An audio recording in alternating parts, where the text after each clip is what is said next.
Have you ever experienced the peculiar sensation of suddenly encountering a specific word or concept repeatedly after you first learned about it? This phenomenon is known as the Baader-Meinhof Phenomenon, or more commonly, frequency illusion. It is a fascinating psychological occurrence that makes you believe that something you recently discovered is now appearing all around you. Imagine this. You hear someone mention a rare type of bird, like a pink flamingo. You hadn't thought about flamingos before.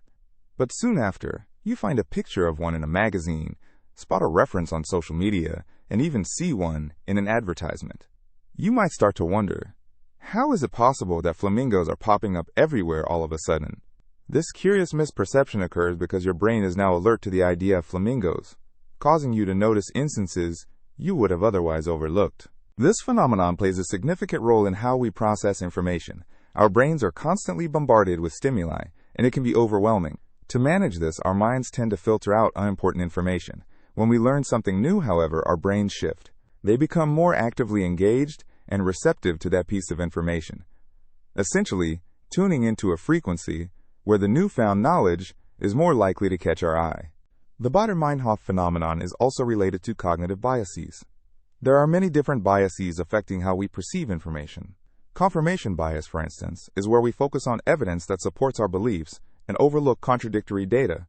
When you learn about a certain topic, your brain naturally starts searching for confirmation of that idea. You may be predisposed to notice occurrences of whatever you recently learned because it aligns with your current thoughts or interests. Another example of the frequency illusion can be seen in the context of fashion. Maybe you recently bought a new car, let's say a bright red Volkswagen. Suddenly, it seems like everyone on the road is driving a red Volkswagen, just like yours. You may not have paid as much attention before, but now that you are tuned in, it feels like the world is full of red Volkswagens. This illustrates how the familiarity can heighten your awareness, making you notice what you might have previously disregarded. Interestingly, this phenomenon can work in reverse as well.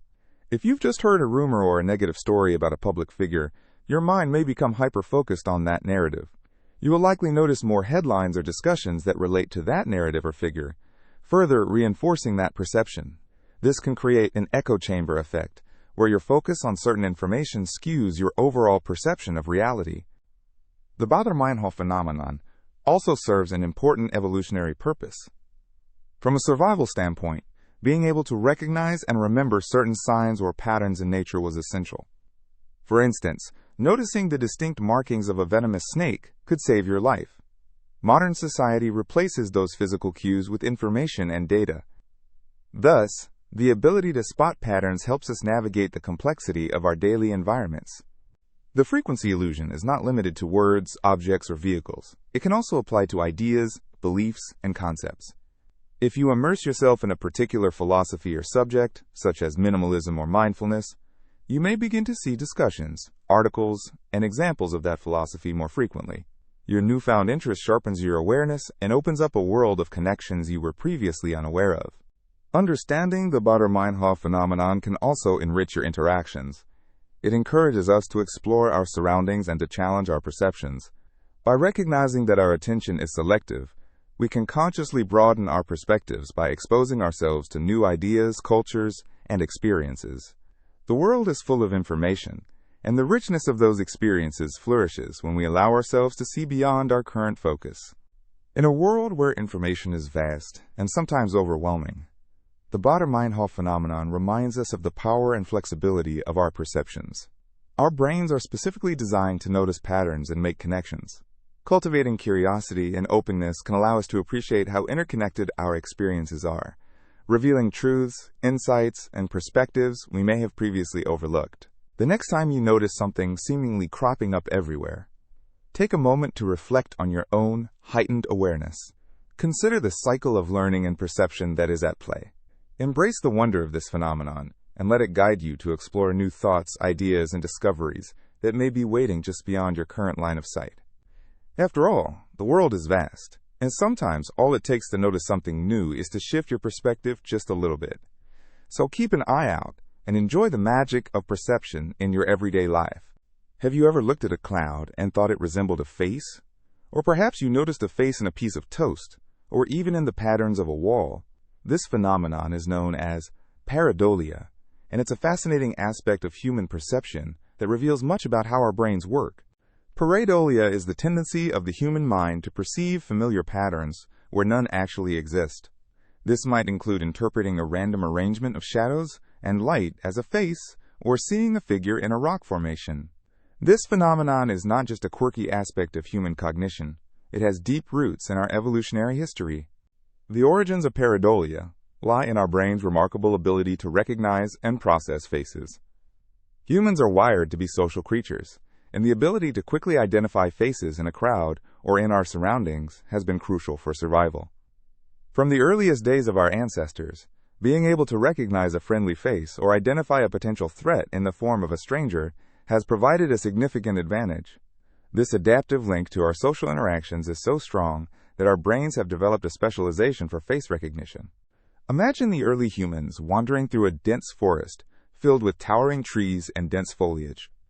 In an environment where dangers lurked at every corner, being able to quickly identify others was essential. If a person saw what looked like a face in the shadows of the woods, it could signify the presence of a hiding predator or another human. The ability to perceive faces and respond appropriately was a matter of life and death, fostering a specialized neural mechanism that continues to influence our perception today. This social adaptation extends beyond mere survival. It shapes our interactions and emotional responses. Neuroscientific research shows that our brains have evolved specific regions dedicated to facial recognition, such as the fusiform face area. When we encounter patterns that resemble faces, our brains instinctively activate these areas, leading to feelings of familiarity and connection. It's as if our minds are programmed to relate to faces, even when they are mere illusions. You might wonder why pareidolia seems prevalent not just in faces, but in objects representing familiar forms. Picture a piece of furniture that seems to have a face, with handles resembling eyes and a decorative pattern forming a smile. This happens because our brains try to impose meaning on our surroundings based on experiences and cultural influences. Throughout history, our surroundings have been full of stimuli that suggest relationships, so when we see shapes that resemble faces or figures, it's no surprise that our minds make that connection. Cultural factors also play a role in our propensity for pareidolia. Many societies have folklore, myths, and legends based on faces appearing in everyday objects. For example, people often report seeing the image of a deity in their bread, or the likeness of a famous figure in the patterns of buildings. Such stories reinforce the belief that these occurrences are significant, further encouraging individuals to find meaning in unlikely places. This interplay between culture and cognition helps shape how individuals perceive the world around them. One interesting example of pareidolia can be found in religious symbolism. Throughout history, there have been reports of religious icons appearing in food items, like the Virgin Mary in a piece of pizza or an angel in a potato. These occurrences often lead to heightened emotional responses, as individuals associate these images with faith and spirituality. Such instances serve as powerful reminders of how deeply our cognitive predispositions intertwine with our beliefs, enriching our experiences and understandings. Moreover, the perception of faces in inanimate objects can also offer insight into our emotional states. For instance, an individual feeling lonely or disconnected might be more likely to see faces in their environment as a means of seeking companionship. The human brain's inclination to foster social connections doesn't wane even when we are alone. It continues to search for signs of interaction. The science behind pareidolia is both intriguing and complex. Some studies suggest that the phenomenon occurs as a byproduct of a brain mechanism called configural processing, where we identify parts of an image that represent a whole. This cognitive shortcut allows us to draw conclusions quickly, which in many contexts is beneficial, but can lead to misperceptions in others. The face in the cloud is simply an example of our brains taking the shortest route to making sense of the data available. As we navigate our daily lives, pareidolia invites us to reflect on our innate tendencies and recognize the connections we make, whether in the stones lining a path, the patterns on a wall, or shapes formed by nature. The next time you see a face in an unexpected place, pause for a moment to appreciate the marvelous architecture of the human mind, which brings familiarity to the unfamiliar and weaves social threads through the tapestry of our perceptions. This curious blend of cognition, emotion, and culture forms the essence of what makes us human. demonstrating how our brains continue to interpret and respond to the intricate world around us. Phantom limb sensation is a fascinating phenomenon that has puzzled scientists and medical professionals for many years. Imagine the experience of a person who has lost a limb, such as an arm or leg, yet still feels sensations in that missing part. This intriguing occurrence, where individuals perceive sensations like tingling, pain, or warmth in a limb that is no longer physically present, raises questions about how our brains understand body awareness and the very nature of perception itself. To comprehend phantom limb sensation, we first need to consider how our brains map and process signals from our bodies. This mapping occurs in a specific region of the brain, known as the somatosensory cortex. This part of the brain is responsible for interpreting signals from our skin, muscles, and joints, informing us about touch, temperature, pain, and position. When a limb is amputated, the physical feedback that the brain normally receives from that limb ceases to exist. However, many people continue to feel as if their limb is still there. This suggests that, even in the absence of a physical limb, the brain continues to maintain an internal representation of it. One of the key elements contributing to phantom limb sensation is the brain's neural circuitry. It seems that when a limb is lost, the nerve signals originating from the area where the limb used to be can become misinterpreted. This misinterpretation might explain why someone may feel itching or cramping where their leg used to be, even though those sensations do not correlate with any physical structure. Moreover, phantom sensations can sometimes be tied to the memories associated with the limb. For example, imagine a person who once enjoyed feeling the wind brush against their hand or the sensation of walking on grass with their toes. After an amputation, the memories of these experiences may remain vivid, leading the nervous system to elicit sensations that mimic those past experiences. The brain recalls the pleasurable or painful stimuli it associated with the lost limb, creating a semblance of real sensations. Another aspect to consider is the role of the spinal cord in this phenomenon. The connections made in the spinal cord can persist after an amputation. These pathways may send signals that the brain interprets as limb sensations, further complicating our understanding of where these feelings originate. This is particularly relevant as pain sensations can be very real and acute, leaving individuals who experience phantom limb pain searching for ways to alleviate this discomfort. Interestingly, not all individuals experience phantom sensations in the same way. Some might have predominant feelings of warmth or tingling, while others report intense pain or feelings of pressure. Research has shown that psychological factors can play a significant role in these experiences. Stress, anxiety, and emotional states can potentially intensify or even trigger phantom sensations. In this context, the mind is intricately linked to what the body feels. There have also been promising advancements in treating phantom limb sensations.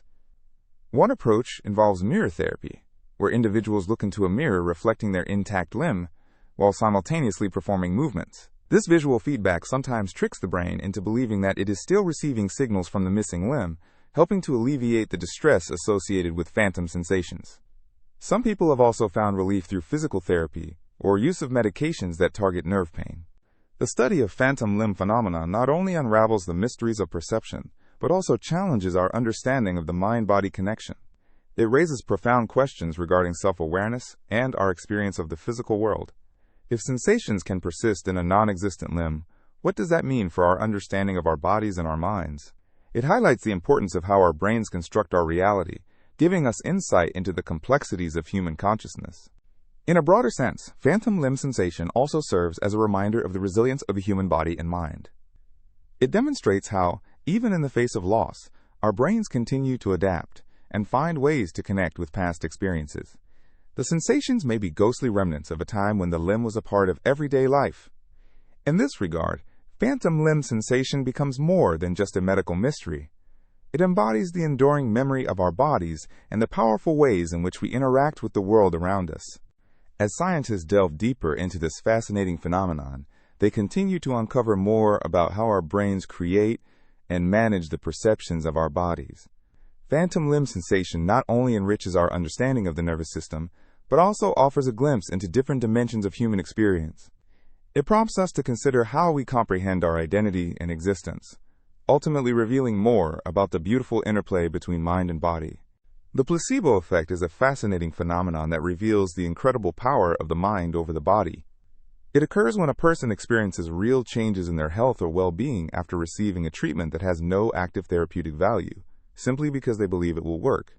This effect highlights the intricate relationship between our beliefs, emotions, and physical health. Imagine walking into a clinic and receiving a pill that you believe is a powerful painkiller. In reality, the pill is just a sugar tablet with no medicinal properties.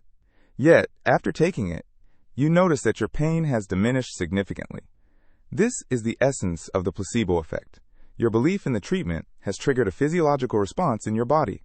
One of the most compelling aspects of the placebo effect is how it can activate the brain's natural pain relief systems. Studies have shown that when people anticipate relief from a treatment, their brains release endorphins, which are natural hormones that can reduce pain. This mechanism demonstrates how powerful our expectations can be. The brain can create real biochemical changes in response to the belief in a treatment, reinforcing the idea that our mind can influence our physical states. Interestingly, the placebo effect can vary greatly depending on various factors. For instance, the color, size, and even the branding of a placebo can affect its effectiveness. In clinical studies, larger pills and those in vibrant colors tend to produce stronger effects. This suggests that our past experiences and cultural associations can dictate how we respond to treatments. If we believe that a specific color or size is more effective, it may lead to a stronger response. Furthermore, the context in which a treatment is given matters immensely. When a doctor administers a treatment with confidence and optimism, patients are more likely to experience positive changes. The doctor-patient relationship plays a crucial role in this process. A compassionate demeanor and clear communication can enhance the patient's belief in the treatment, leading to improved outcomes. This reflects the idea that trust and a strong support system can significantly amplify the placebo effect. The placebo effect is not limited to medication, but extends to various forms of treatment. It has been observed in psychotherapy, where a therapist's confident belief in the efficacy of a treatment may influence the patient's healing journey. Similarly, this effect can be observed in surgeries, where patients who undergo sham operations, procedures that are not intended to have a therapeutic effect, can report significant improvements in their conditions. This phenomenon poses intriguing questions about the nature of healing and the role of expectations. Another notable example of the placebo effect is in clinical trials. Researchers often use a placebo group to compare the effects of a new drug. Surprisingly, many participants in the placebo group show improvement, highlighting the significant role that belief plays in health outcomes. The ethical implications of this effect are profound. It raises questions about how much of our physical experience is purely biological versus how much is influenced by our mental state and beliefs about treatment. The placebo effect is not just an illusion. It has concrete, measurable physiological effects. Research using brain imaging techniques has shown that when participants experience the placebo effect, there are observable changes in brain activity. This indicates that their subjective feelings of relief or pain reduction are accompanied by real changes in neurochemistry. Moreover, the placebo effect is not a universal response. It varies from person to person. Some individuals may respond to placebo strongly, while others show little to no response. Factors such as personality traits, past experiences with medical treatments, and even genetic predispositions can play a role in determining how a person responds to placebo interventions. As researchers delve deeper into understanding this effect, they are also exploring its potential applications in medicine. Harnessing the placebo effect could lead to more effective treatment strategies, combining real medications with the power of belief. This fusion of medical science and psychological insight could reshape how we approach healthcare. Ultimately, the placebo effect emphasizes the importance of a holistic approach to health and wellness. It encourages us to consider not just the biological aspects of treatment, but also the psychological, social, and cultural dimensions that impact our well-being. Understanding how our beliefs can drive real, physiological changes can empower us to take an active role in our health journeys. In conclusion, the placebo effect serves as a powerful reminder of the mind's influence over the body. It invites us to explore the intersection of belief and health, encouraging a deeper understanding of how our perceptions and expectations can shape our physical experiences. As science continues to unravel the complexities of this phenomenon, it opens doors to new possibilities in the realm of healing and health. By recognizing the potential within ourselves to influence our well-being, we find hope and empowerment in our pursuit of a healthier life. Imagine you are watching a video of a person speaking. As you watch, their lips move in a certain way, forming the sounds of speech that you expect to hear. However, as you listen closely, you notice something strange. The sound coming from the speaker doesn't match what their lips are saying. This fascinating phenomenon is called the McGurk Effect, and it reveals just how much our perception is shaped by the integration of visual and auditory information. The McGurk Effect was first discovered in the late 1970s by British researcher Harry McGurk and his colleague John MacDonald. They conducted an experiment where they showed participants a video of a person saying one sound while the audio of a different sound played. For example, the speaker's lips might be moving as if saying ga, but the sound in the background is ba. Astonishingly, many participants reported hearing a completely different sound, da. This unexpected outcome highlights how our brains are wired to merge visual and auditory signals, often prioritizing what we see over what we hear. Our brains constantly receive sensory input from the world around us. When we engage in conversation or listen to a lecture, we rely on cues from both our visual and auditory senses. For instance, if you are talking to a friend in a busy cafe, the sound of their voice is accompanied by the movement of their lips and their facial expressions. If you focus solely on their voice, you may miss important contextual information provided by their expressions. This merging of sensory details allows us to understand speech more effectively, making communication smoother and more engaging. The implications of the McGurk Effect extend beyond mundane conversations.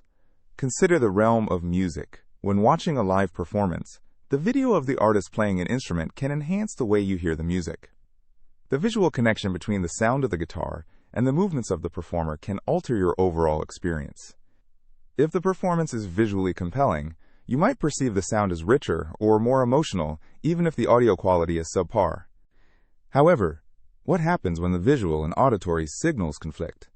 In such cases, your brain is faced with a challenge. Should it prioritize the auditory information, which is how sound is usually understood, or should it give more weight to the visual cues? This internal struggle is the crux of the McGurk Effect, where our brain attempts to reconcile the discrepancies between visual input and auditory output. The result is a unique perception that does not always align with the true auditory signal. Research into the McGurk Effect has demonstrated its impact across various demographic groups, including different ages and languages. Interestingly, children are often more susceptible to this effect compared to adults. This might be because children are still developing their auditory and visual processing skills. They tend to rely on those visual cues to form their understanding of speech and sound. Conversely, adults, having more experience with language and communication, might be less influenced by the conflicting cues, but they are not immune to the McGurk Effect. The McGurk Effect has profound implications in various fields, from education to technology. For instance, educators can use this knowledge to create more effective teaching strategies that incorporate both visual and auditory elements. Multimedia presentations that combine spoken words with relevant visuals can enhance understanding and retention of information among students. Similarly, in the world of technology, developers of virtual and augmented reality systems can leverage these insights to create more immersive experiences, merging what we see and hear seamlessly. Perhaps one of the most intriguing aspects of the McGurk Effect is its potential to explain some common experiences of miscommunication or misunderstanding between people. When engaged in conversation, if a speaker's lips are partially covered, such as by a mask, listeners may misconstrue the spoken message. The visual cues are essential for accurate comprehension, emphasizing the powerful role of facial expressions and mouth movements in facilitating communication. Next time you find yourself in a noisy environment, take a moment to observe how your understanding of conversations is affected by what you see. If you are engaged in a discussion with a friend, the expression on their face, their gestures, and the way they position their mouth all contribute to the messages you receive. You might notice that a subtle change in their expression can alter the way you interpret their words, showcasing the beauty of how our senses work together. The McGurk Effect reminds us that perception is not just a passive receipt of sounds and sights. Instead, it is an active process of interpretation influenced by many factors, including our environment and experiences. The dance between sight and sound is a fascinating aspect of human behavior, demonstrating how interconnected our senses are in shaping our understanding of the world. As you explore these concepts, consider how they relate to your own daily experiences. Whether you are watching a movie, listening to a podcast, or having a conversation, the interplay of sight and sound is at work in each moment. Embrace this intricate relationship, and you may find new dimensions to your interactions and perceptions, enriching your understanding of communication in profound ways. The McGurk Effect offers a glimpse into the complexities of human perception, illustrating the delicate balance we maintain as we navigate the rich tapestry of our sensory experiences. Imagine a world where colorful blocks fall from above, swiftly stacking and creating beautiful patterns. This is the world of Tetris, a game known not just for its challenging gameplay, but also for the unique effects it has on our minds, long after we put the controller down. The phenomenon known as the Tetris effect describes how activities that engage our focus and concentration can have surprising impacts on our thoughts and dreams. When you spend an extended period playing Tetris, or any repetitive activity for that matter, your brain begins to assimilate the experience into your daily thoughts. The Tetris effect is a fascinating illustration of how our brains process and integrate repetitive tasks into our subconscious. After diving deep into the world of lining up blocks, you might find yourself dreaming about stacks of colors and shapes, even when you close your eyes to rest. This can be likened to the way an artist sees the world. They might view structures and landscapes through the lens of their artistic palette. Think about how your mind might replay moments from your day, or the activities you engaged in, especially those that require concentration and repetitive action. If you've ever spent hours playing a game, you might notice that the shapes and motions from that experience start to bleed into your thoughts. Instead of merely recalling what happened, your mind creates new scenarios influenced by the mechanics of the game, leading you to visualize intricate patterns or strategies long after the game is over. It's not just games like Tetris that have this effect. Engaging in various repetitive activities, such as knitting, painting, or even jogging, can lead to similar responses from our brains. These repetitive actions often induce a state of flow, making it easier for the mind to wander deeper into its creativity. In this state, your thoughts can twist and turn, transforming mundane observations into vivid imagery and imaginative stories. Consider the act of knitting. As the needles click together and the yarn loops and twists, a person may find their mind drifting from the rhythm of the activity to memories and dreams. The repetitive nature of the task allows them to explore thoughts they may not consciously acknowledge during busy moments. This meditative quality often cultivates ideas and insights that manifest when they least expect it. Now let's bring this back to Tetris for a moment. After an intense session of gameplay, players often report having dreams where they find themselves stacking blocks, trying to match colors and shapes, even in a dream state. This experience serves as proof of how potent and immersive our engagements can be, transcending our waking thoughts into a dreamlike landscape. Interestingly, playing Tetris has been linked to improved problem-solving skills and enhanced creativity, as your brain learns to recognize patterns and adapt to various challenges. There is a sense of wonder in how these experiences shape your mental landscape. When you engage in a repetitive task, your brain is not just idly reflecting. Instead, it is actively working to make connections, enhance skills, and even unwind. You can visualize this process as a garden, where every action, no matter how repetitive, contributes to the growth of ideas and creativity. Moreover, this effect is not limited merely to video games or crafts. Everyday actions such as washing dishes or organizing your room can imbue your thoughts with a similar cycle of reflection and innovation. While engaged in these tasks, your mind may begin to wander, generating streams of ideas and insights that might otherwise sit dormant during moments of high activity. This means even mundane routines have the potential to inspire creativity and clarity. While not everyone may find themselves dreaming of falling blocks, the essence of the Tetris effect is that it illustrates a universal truth. Our repeated actions influence our subconscious in profound ways. Whether through games, art, or daily chores, the act of repetition can channel our thoughts, dreams, and ideas, crafting a vibrant tapestry of mental images and innovation. So next time you engage in a repetitive activity, take a moment to reflect on the ripple effects it may have on your mind. Embrace the colors and patterns that come to life, not just in your waking hours, but in the quiet spaces of your imagination. The mundane can become magnificent through the lens of focus and repeat, creating a powerful connection between our actions, thoughts, and dreams, pushing the boundaries of what we envision and explore. Déjà vu is one of those fascinating phenomena that can leave us puzzled and often questioning our own reality. The term comes from French, meaning quote, already seen. Picture this. You are walking down a street you've never been on, and suddenly you feel an undeniable sense of familiarity. It seems as if you have encountered this very moment before. It's intriguing, isn't it? While we cannot pinpoint the exact cause of this sensation, scientists and researchers have dedicated a significant amount of time trying to understand it. The first thing to consider is how our memory works. Memory is a complex and layered process. It involves encoding, storage, and retrieval. When you experience something, your brain processes the information and stores it for future use. However, sometimes there is a glitch in this process. Déjà vu can be thought of as a mismatch in memory, where the brain mistakenly interprets something new as a familiar experience. Neuroscientists believe that déjà vu may be linked to the temporal lobe of the brain, specifically areas involved in the processing of memory. This connection is particularly interesting because the temporal lobe is essential for recognizing familiar faces and places. Researchers have conducted studies with patients who have epilepsy. Many of them reported experiencing déjà vu moments before a seizure occurs. This correlation suggests that déjà vu may be more common in people with temporal lobe activity that is unusual or unstable. Another fascinating aspect of déjà vu is its association with familiarity and recollection.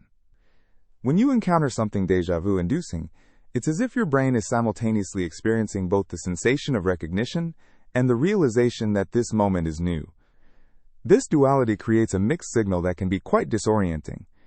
It's like reading a book for the first time but feeling like you've read it before. Some theories suggest that déjà vu might also be linked to the brain's processing speed. When information is processed quickly, it may create a fleeting sense of familiarity.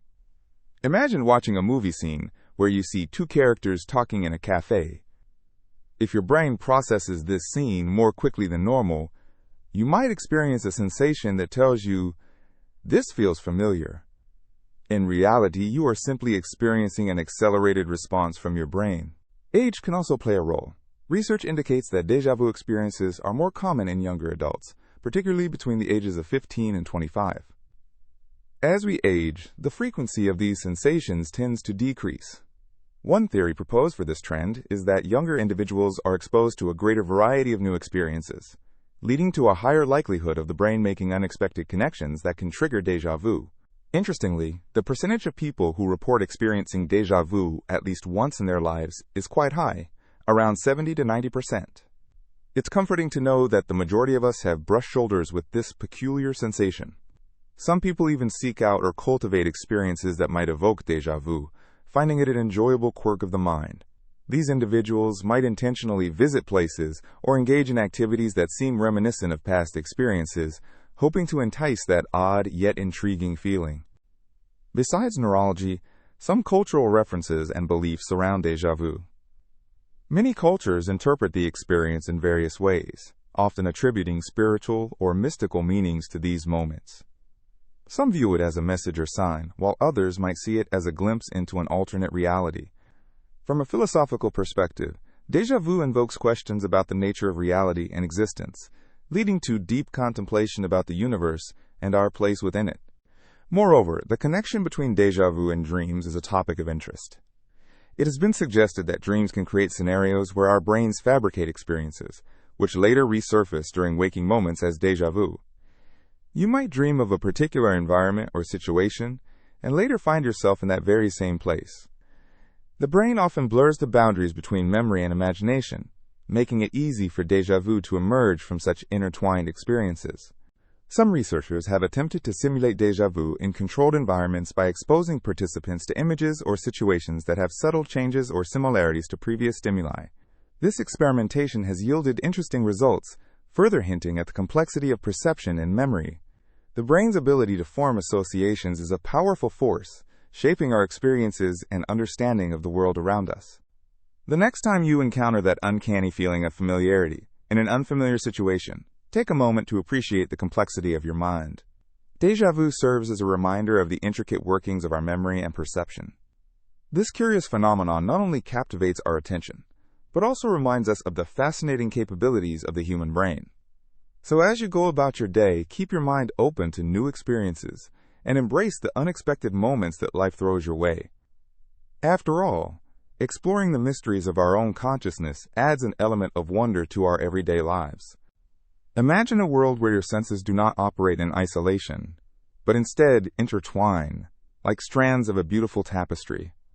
Welcome to the fascinating realm of synesthesia, a unique neurological condition where stimulation of one sensory pathway involuntarily triggers another. For those who experience it, everyday situations take on a vivid and enchanting quality. Synesthesia comes in many forms, with each individual's experience being as unique as a fingerprint. One of the most common types is grapheme color synesthesia, where letters or numbers evoke specific colors. For someone with this form, the letter A might appear as a bright red, while the number 4 could glow a vibrant green. Reading becomes a colorful adventure, transforming dull black text into a rainbow of hues. Imagine the joy of watching a page of text come alive with colors each time you turn the page. Another type of synesthesia is sound color synesthesia, where sounds trigger an experience of color. A piano note might not only fill the air with music, but also fill the mind with swirling colors. The deep thud of a bass drum could evoke a dark purple, while the gentle shimmer of a high note might manifest as a soft yellow. For those who experience this, concerts are more than auditory events. They are visual symphonies, a feast for both the ears and the eyes. Some people have what's called lexical gustatory synesthesia, where certain words evoke tastes. Perhaps hearing the word apple brings to mind the crisp, sweet flavor of a fresh fruit, while carpet may trigger the odd sensation of a savory potato chip. Such experiences can transform the way one interacts with language, taking conversations and storytelling to new sensory heights. Another captivating experience is time color synesthesia, where days of the week or even months are perceived in specific colors. Picture a calendar in which Monday is a chilly blue and Friday is a warm, inviting orange. This can create a unique and personal rhythm to the passing of time, as each day is infused with its own distinct vibe. For those who experience it, organizing the week can involve an additional layer, as they mentally visualize the colors that accompany each day. Exploring the world through the lens of synesthesia may feel like living in a vivid dream. For those who experience it, ordinary tasks, such as listening to music, reading, or even conversing, can take on a richer tapestry of sensations. Everyday sounds can evoke beautiful shapes and colors, creating an immersive experience unlike any other. Even the experience of a simple breeze might feel different in the mind of a synesthete, with the soft rush of air taking on a tactile quality or presenting a distinct sound. The origins of synesthesia are still being studied, and while some believe it may have a genetic component, others suggest it results from unique neural connections that create rich cross-sensory experiences. Research indicates that synesthesia may not be as uncommon as once thought, with some estimates suggesting that it affects around 4% of the population. However, many individuals remain unaware of their synesthetic experiences, as they often assume everyone perceives the world in a similar way. Learning about synesthesia opens a window into the extraordinary capabilities of the human brain. It challenges the traditional boundaries of how we understand our senses and reveals the complex relationships that exist within them. Those who have this condition often embrace their experiences, finding joy and creativity in the intertwining of senses. Artists, musicians, and writers throughout history have been inspired by their synesthetic perceptions, channeling their unique experiences into captivating works that capture the imagination of others. Artists like Wassily Kandinsky and Vincent van Gogh, for example, were thought to experience synesthesia, allowing them to create stunning visual art that transcends the ordinary. Their unique ways of seeing the world brought forth masterpieces that resonate with audiences on multiple levels. Music can evoke colors and emotions, while visual art can provoke oral experiences, bridging gaps between the senses and allowing for deeper connections between individuals and their creations. In a world often defined by boundaries, synesthesia encourages us to embrace a broader understanding of perception. It invites curiosity about how different individuals experience the world. This enchanting condition serves as a reminder of the beauty that can arise from the unexpected intersections of our senses. Each person's journey offers a glimpse into the multitude of ways we can experience life, enriching our understanding of human diversity. As we ponder the experience of synesthesia, it becomes clear that our reality is filled with potential for exploration and connection. From the sounds that fill our days, the colors that light up our skies, to the textures that fill our homes, the world invites us to engage fully with our senses, a celebration of the complexity and wonder of being human. Through understanding and awareness, we can better appreciate the astonishing variations of human perception, revealing insights into creativity, expression, and the unique ways individuals interpret their reality. Next time you hear a song, read a book, or enjoy a meal, consider the possibility of different experiences that may exist around you. Embrace the notion that sensory experiences are not fixed. They are fluid and personal, waiting to be explored like the vast landscapes of our imagination. Neuroplasticity is one of the most fascinating aspects of neuroscience, revealing the brain's remarkable ability to reorganize itself by forming new neural connections. Imagine your brain as a complex network of roads. Just like how roads can be built or redirected to improve travel, our brains can create new pathways based on our experiences and learning. This ability to adapt is essential throughout our lives.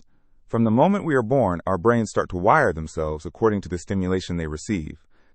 For example, when an infant reaches out to grasp a toy, it is not just a simple movement. It is the first step in developing fine motor skills. Each time a baby practices reaching, certain neural connections strengthen, making that action easier and more fluid over time. As we grow, our experiences and environments shape our brains in profound ways. Consider learning a new language. Initially, it may feel challenging, with your brain struggling to remember words and grammatical rules. However, with practice, those connections become stronger and more efficient. Eventually, you may find yourself thinking in that new language, demonstrating how your brain has adapted and changed. Neuroplasticity also plays a vital role in recovery from injury. When an individual suffers a stroke, for example, specific areas of the brain may be damaged, affecting motor skills or speech. Remarkably, the brain can sometimes find alternative pathways to restore function. Therapy and practice can help strengthen new connections, allowing a person to regain abilities that might have seemed lost forever. This phenomenon is a testament to the brain's resilience and adaptability. There are different types of neuroplasticity. Functional plasticity refers to the brain's ability to shift responsibilities from damaged areas to healthy ones. Structural plasticity, on the other hand, involves actual changes in the brain's physical structure. This can mean the growth of new neurons or the strengthening of synaptic connections. Both types demonstrate how dynamic and living our brains truly are, continuously evolving based on our thoughts, experiences, and actions. Every time you learn something new, for instance, a fascinating fact or a musical instrument, you are promoting neuroplasticity. The more you practice, the more your brain rewires itself to accommodate that information. In the case of music, studies have shown that musicians often have a greater volume of gray matter in areas of the brain that are responsible for auditory processing and motor control compared to non-musicians. This highlights how engaging in complex activities such as playing an instrument can physically change the structure of your brain. There are also lifestyle factors that can influence neuroplasticity. Regular physical exercise not only benefits the body but is also integral for brain health. Exercise increases blood flow to the brain, enhancing the delivery of oxygen and nutrients. And it has been shown to promote the release of neurotropic factors, which support neuron growth and survival. Activities such as yoga and Tai Chi, which combine physical movement with mindfulness, have been linked to improved cognitive function and better emotional well-being through neuroplastic changes. Moreover, engaging in mentally stimulating activities, such as puzzles, reading, or learning new skills, keeps the brain active. The more you challenge your brain, the more connections it forms. Social interactions can also play a vital role in this process. Engaging in conversations, attending events, or simply spending time with friends stimulates your brain and fosters connections that contribute to overall mental agility. Even our diet has an impact on neuroplasticity. Foods rich in antioxidants, omega-3 fatty acids, and certain vitamins are known to support brain health.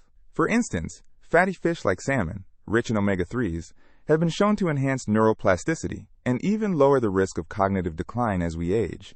Including these nutrients in your diet can, therefore, create an environment in your brain that is conducive to forming new connections. Learning about neuroplasticity opens up a world of possibilities. It suggests that no matter your age or circumstances, your brain has the ability to change, grow, and adapt. Whether you are just starting to learn a new skill, hoping to recover from an injury, or simply looking to improve your cognitive function, Embracing lifelong learning and a stimulating environment can have profound effects. The brain's transformative potential is a powerful reminder that we are not static beings. Our experiences, thoughts, and actions shape who we are. Every new challenge faced, every piece of knowledge acquired, and every relationship formed can leave an indelible mark on our neural architecture. So, whether picking up a new hobby, pursuing educational goals, or simply asking questions about the world around us, remember that you hold the key to actively engaging your brain's capacity for change and growth. In summary, neuroplasticity is not just a scientific term. It is a celebration of your brain's ability to adapt and strengthen in response to your experiences. Each moment of learning, healing, and engaging adds layers to your brain's network.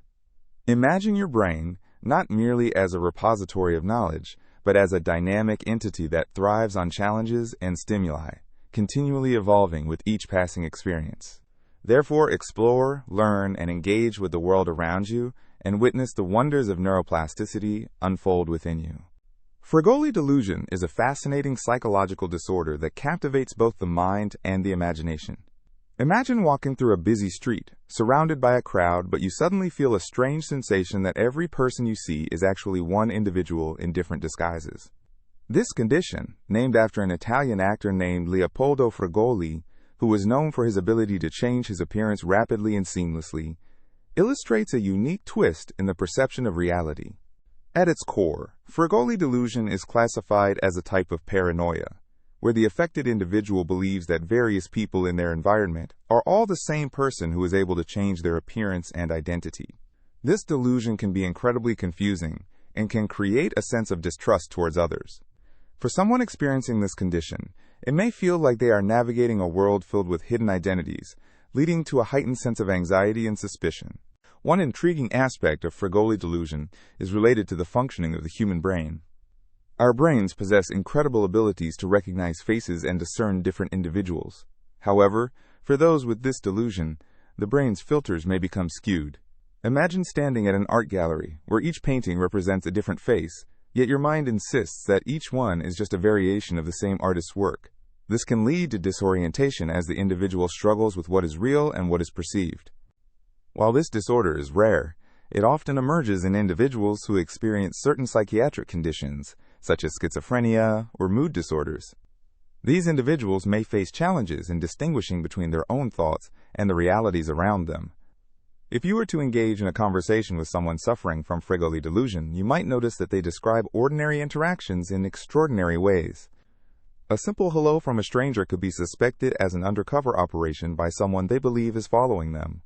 The delusion may not only affect interpersonal relationships, but can also significantly impact daily life experiences. Visualizing a grocery store scene, a person with Fregoli delusion might enter and perceive each shopper as a familiar figure, believing that they are surrounded by a single entity playing various roles. This could lead to difficulties in shopping, socializing, or even participating in community events. Interestingly, Fregoli delusion can also overlap with other psychological phenomena. For example, it often shares similarities with Capgras syndrome, where an individual believes that loved ones have been replaced by imposters. Both conditions challenge our fundamental understanding of identity and the essence of human relationships. The realm of the mind is complex, filled with connections and disconnections that can manifest in myriad ways. Treating Fregoli delusion typically involves addressing the underlying psychological issues that contribute to its development. Therapy might work to rebuild the individual's trust in their surroundings and reinforce their ability to distinguish between reality and delusion. Medications may also play a role in stabilizing mood and reducing the intensity of the delusion. For those who study the mind, Fregoli delusion provides a captivating glimpse into how unique and intricate our perceptions can be. The mind is almost like an intricate puzzle, where every piece must fit in place for a coherent picture to form. However, when one piece of the puzzle is distorted, the entire image can become unrecognizable. Imagine a person standing alone in a cafe, sipping their coffee, while observing the world pass by. With Fregoli delusion, that very moment becomes a swirling vortex of uncertainty, where every smile and glance might feel laced with hidden meanings and ambiguous intentions. Each encounter becomes a story retold through a lens of suspicion and paranoia, reshaping interactions into something unfamiliar. The impact of Fregoli Delusion extends beyond just the individual. Families and friends may find themselves grappling with the challenges of understanding and supporting their loved ones. As the person experiences the world through this unique lens, those close to them may struggle to engage meaningfully in conversation or provide reassurance. Navigating relationships can feel like walking through a maze, where every turn leads to a new and unexpected challenge. Beyond its clinical implications, Fregoli Delusion also invites profound philosophical questions about identity and the nature of reality. What defines a person? Is it their physical appearance? Or is it their essence, memories, and unique experiences? The disorder prompts us to reflect on our connections and the ways in which we recognize each other in an ever-shifting landscape of life. In summary, Fregoli Delusion is an intriguing psychological phenomenon that blurs the lines between perception and reality. As we delve into its complexities, we gain insight into the workings of the mind and the intricate web of identities we build around us. Through understanding disorders like Fregoli Delusion, we continue to unveil the wonders and mysteries that reside within our own consciousness, reminding us of the delicate fabric that holds our sense of self and connection to others. Have you ever found yourself in a conversation where everyone seems to recall an event or detail clearly, only to discover that it does not align with what actually happened? This phenomenon is known as the Mandela Effect, named after the famous South African leader Nelson Mandela. Surprisingly, many people erroneously believe that Mandela passed away in prison during the 1980s, even though he was actually released and became the president of South Africa. This shared false memory sparked interest and curiosity, leading to further exploration of similar occurrences in our collective psyche. The Mandela Effect highlights how human memory can be unreliable and often malleable. It illustrates instances where large groups of people remember the same detail inaccurately, creating a fascinating and sometimes bewildering experience. The name itself draws from the idea that if so many individuals can misremember a significant historical moment, what else might we be getting wrong? One of the most well-known examples is the children's book series about a bear family called the Berenstain Bears. Many individuals recall it being spelled as Berenstain with an E. This simple alteration has led to much debate. Many swear by their memories of the E spelling, often attributing it to a cultural phenomenon, yet the actual spelling has always been Berenstain. This raises questions about how our minds develop impressions and how misinformation or small errors can proliferate into widely held beliefs. Another striking instance involves the famous movie, quote, attributed to Darth Vader in Star Wars. Many fans quote him saying, "Luke, I am your father." However, the actual line is, "No, I am your father." This has become so entrenched in popular culture that even those who know the original quote may still find the misquoted version lingering in their minds, demonstrating how easy it is for memories to blend and transform over time. The fruit snack brand, known for its gummy products, Fruit of the Loom, is also part of this curious phenomenon. A significant number of individuals remember the logo featuring a cornucopia, overflowing with fruits. However, in reality, the logo has never featured a cornucopia, leading many to ponder whether an alternate version of the logo existed in the past, or if memory simply plays tricks on us. In the realm of food products, the infamous peanut butter line known as Jiffy is often another source of confusion. Many people recall the brand as Jiffy Peanut Butter, but the actual product is known only as Jif. This shared false memory leaves dietary historians scratching their heads, wondering how a simple adjustment in branding could create such a collective misremembering. Moving to pop culture, we can discuss the curious case of the Mr. Monopoly character from the Monopoly board game. Many individuals recall him wearing a monocle, yet a closer observation reveals that he has never sported one. This little detail has captured the attention of numerous people who adamantly defend their memories of a monocled mascot, leading to various discussions about the nuances of visual memory. A further intriguing example lies in the realm of historical figures. The famous children's song Yankee Doodle is often cited with the phrase, "stuck a feather in his cap and called it macaroni." Many people misinterpret the song and remember it as referring to a literal dish. This example illuminates the playful nature of lyrics, where the blending of words has transitioned generations. The Mandela Effect can extend beyond trivialities and seep into our recollections of significant historical events. For instance, many Americans recall learning about a famous incident when the Space Shuttle Challenger exploded shortly after launch in 1986. While the tragic event is well documented, some individuals have reported confusing details or recalling entirely different narratives surrounding the tragedy, indicative of how memory can adapt and change over time. The internet age plays a role in the Mandela Effect as well. With so much information circulating on social media and different platforms, misinformation can spread rapidly and alter our memories. The collective can easily become a breeding ground for shared inaccuracies, where one person's misremembered detail becomes adopted by many. This interconnectedness, while providing access to a wealth of knowledge, can also lead to widespread confusion. Exploring the reasons behind the Mandela Effect involves delving into the psychology of memory itself. Memory is not a perfect recording. It is malleable, influenced by emotions, perceptions, and external factors. When we recall an event, we may not retrieve a perfect version of what happened, but rather reconstruct a version that feels authentic to us. This construction can lead to discrepancies between individual and collective memory, creating fascinating phenomena where perception surpasses reality. In conclusion, the Mandela Effect serves as a reminder of the intricacies of human memory. It captivates our curiosity and encourages us to question the reliability of our recollections. The way instances can resonate within a group, leading to a collective misremembering, highlights how memory can be a shared yet unreliable entity. Each example invites us to explore the depths of our understanding and reminds us that the stories we tell ourselves about our experiences may not always align with reality. As we journey through this curious world of memory, we gather insights that encourage us to remain inquisitive and open-minded about our perceptions of the past.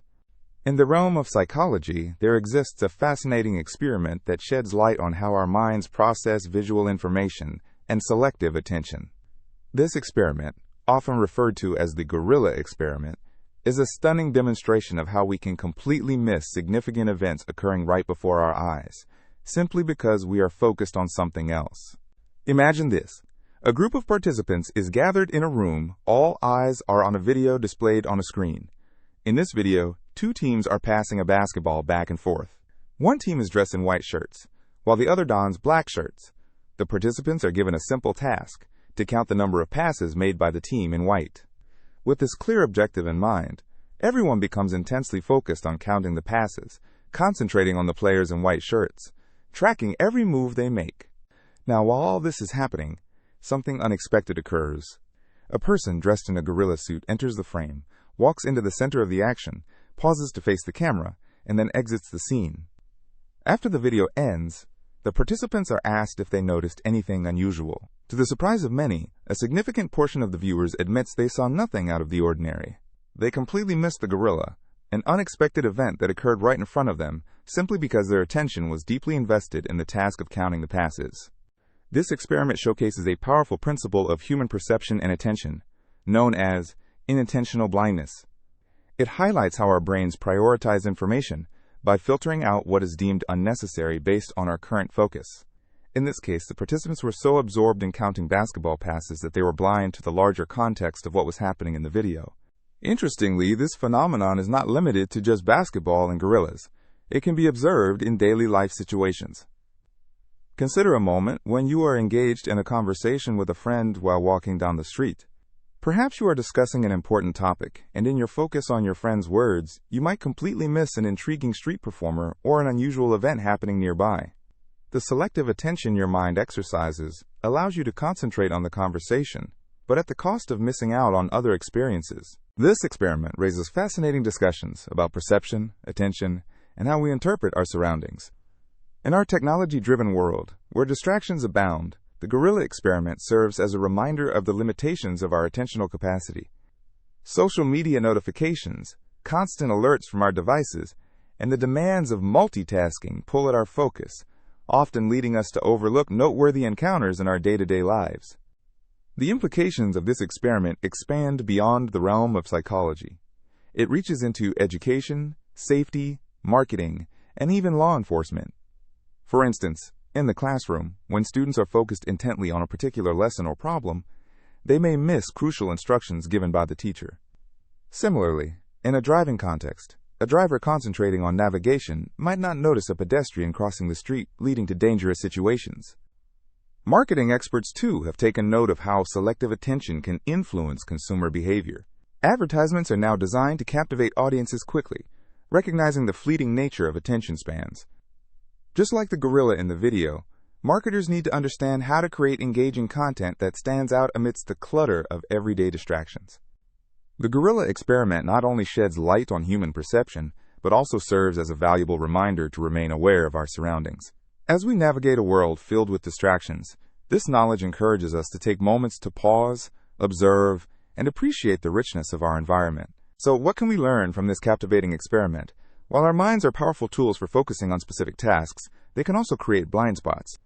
It is crucial to cultivate awareness and remind ourselves to look beyond the obvious. By doing so, we can enrich our experiences, gaining insights and appreciation for the world around us. As you reflect on this experiment, consider the times in your life when you may have overlooked something significant, all because your mind was immersed in a different focus. The gorilla experiment encourages us to open our eyes to the unexpected and embrace the beauty of moments that might otherwise go unnoticed. It invites us to recognize the importance of balance between concentration and awareness, ultimately enhancing our engagement with life and the myriad of experiences it offers. The human brain is divided into two hemispheres, the left and the right, and each hemisphere plays a distinct role in controlling various functions and behaviors. This phenomenon is known as brain lateralization. Understanding the functions of each hemisphere can shed light on how we think, behave, and interact with the world around us. The left hemisphere is often characterized as the center of logic, analytical thinking, and verbal communication. If you've ever had a moment when you needed to solve a complex math problem or write an essay, chances are you were utilizing the strengths of your left brain. This hemisphere is responsible for processing language, making it essential for tasks involving speaking, reading, and writing. In fact, for many individuals, especially right-handed people, the left hemisphere is where most of the language processing occurs. This includes not just understanding words, but also constructing coherent sentences and grasping grammar. Additionally, the left hemisphere is adept at recognizing patterns and sequencing information. For instance, when learning to play a musical instrument, the left hemisphere helps musicians read sheet music and follow the specific steps required to produce a melody. This sequencing ability is critical not just in music but in everyday tasks, like following a recipe or assembling furniture from instructions. On the other hand, the right hemisphere of the brain is often associated with creativity, intuition, and holistic thinking. This hemisphere thrives on visual and spatial awareness, allowing individuals to excel in tasks that require creativity and artistic expression. When someone engages in painting, sculpting, or crafting, it is the right hemisphere that is heavily involved. It allows for innovative thinking and the exploration of new ideas. One key aspect of the right hemisphere is its ability to interpret nonverbal cues. When you have a conversation, it's not just the words being spoken that convey meaning. Body language, tone of voice, and facial expressions play a crucial role. The right hemisphere helps us interpret these nuances. For instance, if you are listening to a friend share a story and you notice their hesitation or excitement, it is your right brain recognizing and interpreting those emotional signals. Interestingly, certain behaviors and skills may be more dominant in one hemisphere than the other. People who are more left-brained might find themselves gravitating toward careers in science, mathematics, or law, where logic and analytical thinking are paramount. In contrast, those with a stronger right brain orientation may excel in creative fields such as art, music, or design, where innovative ideas and emotional expression take center stage. However, it's essential to recognize that both hemispheres do not operate independently. They communicate and collaborate continuously. The corpus callosum, a bundle of nerve fibers, connects the two sides and allows for the exchange of information. This integration is crucial for tasks that require both analytical thinking and creative insight. For example, an architect needs to apply mathematical calculations while also envisioning creative building designs. The effective flow of information between the left and right hemispheres enables the fusion of logic and creativity. The concept of brain lateralization extends even to how individuals perceive their environment. Research has shown that the left hemisphere tends to focus on details and specifics, while the right hemisphere processes information in a more global, holistic manner. If you look at a painting, the left brain might dissect the individual brushstrokes and colors, while the right brain absorbs the overall emotion and feeling that the artwork conveys. Understanding brain lateralization can lead to improved learning strategies. For instance, a person with a more dominant right hemisphere might benefit from hands-on, experiential learning methods that engage creativity and visualization. In contrast, someone with a left brain inclination might thrive in environments that emphasize logical reasoning and structured lesson plans. Of course, the idea of fixed left brain and right brain personalities is a bit of an oversimplification. Most people utilize both hemispheres in various ways, depending on the task at hand. Some researchers even suggest that personality traits and cognitive strengths exist on a spectrum, influenced by a variety of factors, including genetics and environment. Additionally, understanding the differences in hemispheric function can assist in tailoring personal growth and development approaches. If someone desires to enhance their creative skill set, they might engage in activities that stimulate the right hemisphere, such as taking up painting or trying improvisational theater. Conversely, those wishing to sharpen their analytical skills might consider puzzles, coding challenges, or structured critical thinking exercises. In social contexts, being aware of brain lateralization can enhance communication and relationships. Some people might excel at expressing themselves verbally, while others may have a knack for picking up on emotional subtleties. Recognizing these differences can foster more effective interactions, where individuals appreciate and leverage each other's unique strengths. The interplay of the left and right hemispheres presents a fascinating glimpse into the dual nature of the human experience. Each hemisphere contributes to a rich tapestry of cognition, behavior, and emotion. Embracing the strengths, quirks, and capabilities of each side of the brain can create a more comprehensive understanding of ourselves and others. The result is a wonderful blend of logic and creativity, analysis, and intuition, which together shapes the full spectrum of human behavior and experience. Understanding this balance can lead to profound insights into how we learn, create, and connect with the world around us, enriching our lives in countless ways. False memories are an intriguing and complex phenomenon that highlights the sometimes unreliable nature of our memories.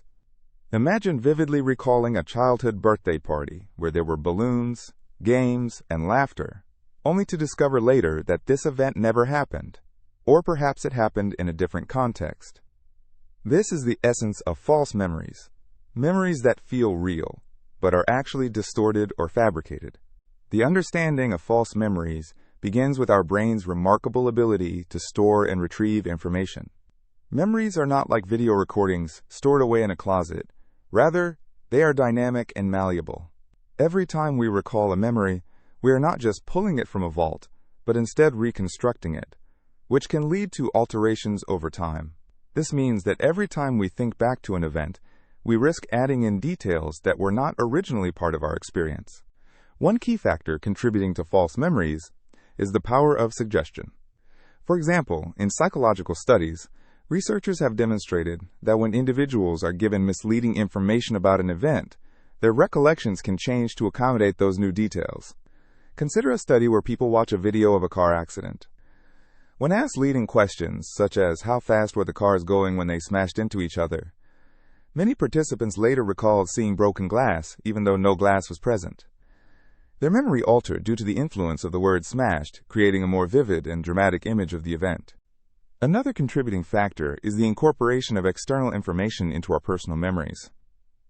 This can occur through discussions with others or encountering media that depict certain details. For instance, if someone hears a friend share a story about a trip to the beach, they may unconsciously weave that information into their own recollections of a similar trip, even if those details never really happened. This blending of memories showcases how interconnected our experiences can be. Emotions also play a significant role in memory formation.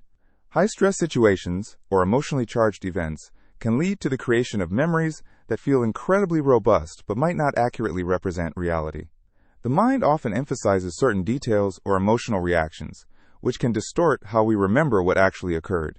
For instance, if someone has a strong emotional reaction to a fight they witnessed, they may later remember specific details of the fight differently from how they actually unfolded.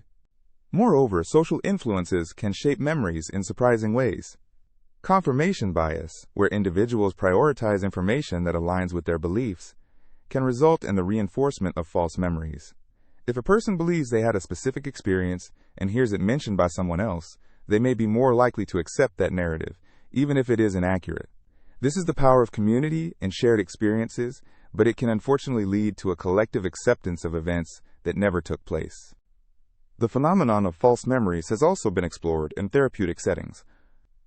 Techniques like guided imagery or certain therapeutic suggestions can inadvertently create false memories. Patients may be encouraged to explore their past, and during this process they might develop vivid recollections of events that never happened. This brings to light the importance of handling memories with care, especially in sensitive therapeutic contexts. Researchers utilize various methods to study false memories, including the Deezer-Roediger-McDermott paradigm, which highlights how false memories can emerge even in controlled environments. Participants are presented with a list of words, all related to a particular theme, such as sleep. Afterward, many people recall a word related to the theme that was never presented. This experiment beautifully illustrates the brain's tendency to fill in gaps based on context and associations. False memories can have significant implications in various areas, from legal settings to personal relationships. In court cases, eyewitness testimonies can be problematic when memories are influenced by post-event discussion or media coverage. Jurors may place heavy weight on these testimonies, not realizing that they might be based on false memories rather than accurate recall. This makes understanding the nature of memory particularly crucial in the justice system. In personal relationships, false memories can lead to misunderstandings or conflicts.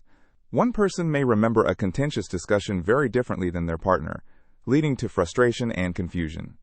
Recognizing that memories are subjective can foster empathy, as it reminds us that our recollections of shared experiences can differ. The study of false memories opens a door to deeper questions about identity and the way we perceive our past. As we navigate our lives, our memories help construct our sense of self, but what happens when those memories are not accurate? We are shaped by our experiences, but if those experiences are distorted, can we truly say we know ourselves? This reflection can serve as a humbling reminder of our human fallibility. In conclusion, false memories are a fascinating intersection of neuroscience, psychology, and social behavior. They remind us that our memories are not infallible and that they can change, distort, and evolve. The exploration of this phenomenon not only enhances our understanding of how we recall the past, but also enriches our appreciation for the complex workings of the human mind. By acknowledging the potential for false memories, we can approach recollections, both our own and others, with a sense of curiosity and caution, fostering an environment where open dialogue and understanding can thrive. Cognitive dissonance theory is a fascinating concept in psychology that helps us understand the inner workings of our beliefs and attitudes. Imagine you have a favorite brand of coffee. You've been loyal to it for years, enjoying every sip of its rich flavor and aroma. One day, however, you read an article exposing the company's questionable practices regarding environmental sustainability. Suddenly, you find yourself torn between your love for the coffee and your values surrounding ethical consumption. This feeling of discomfort is at the heart of cognitive dissonance. The theory was first introduced by Leon Festinger in the late 1950s. Festinger proposed that when individuals hold two or more contradictory beliefs, or when their behavior conflicts with their beliefs, they experience psychological discomfort. This discomfort acts as a motivator, pushing individuals to resolve the inconsistency in some way. Let's dive deeper into our coffee example.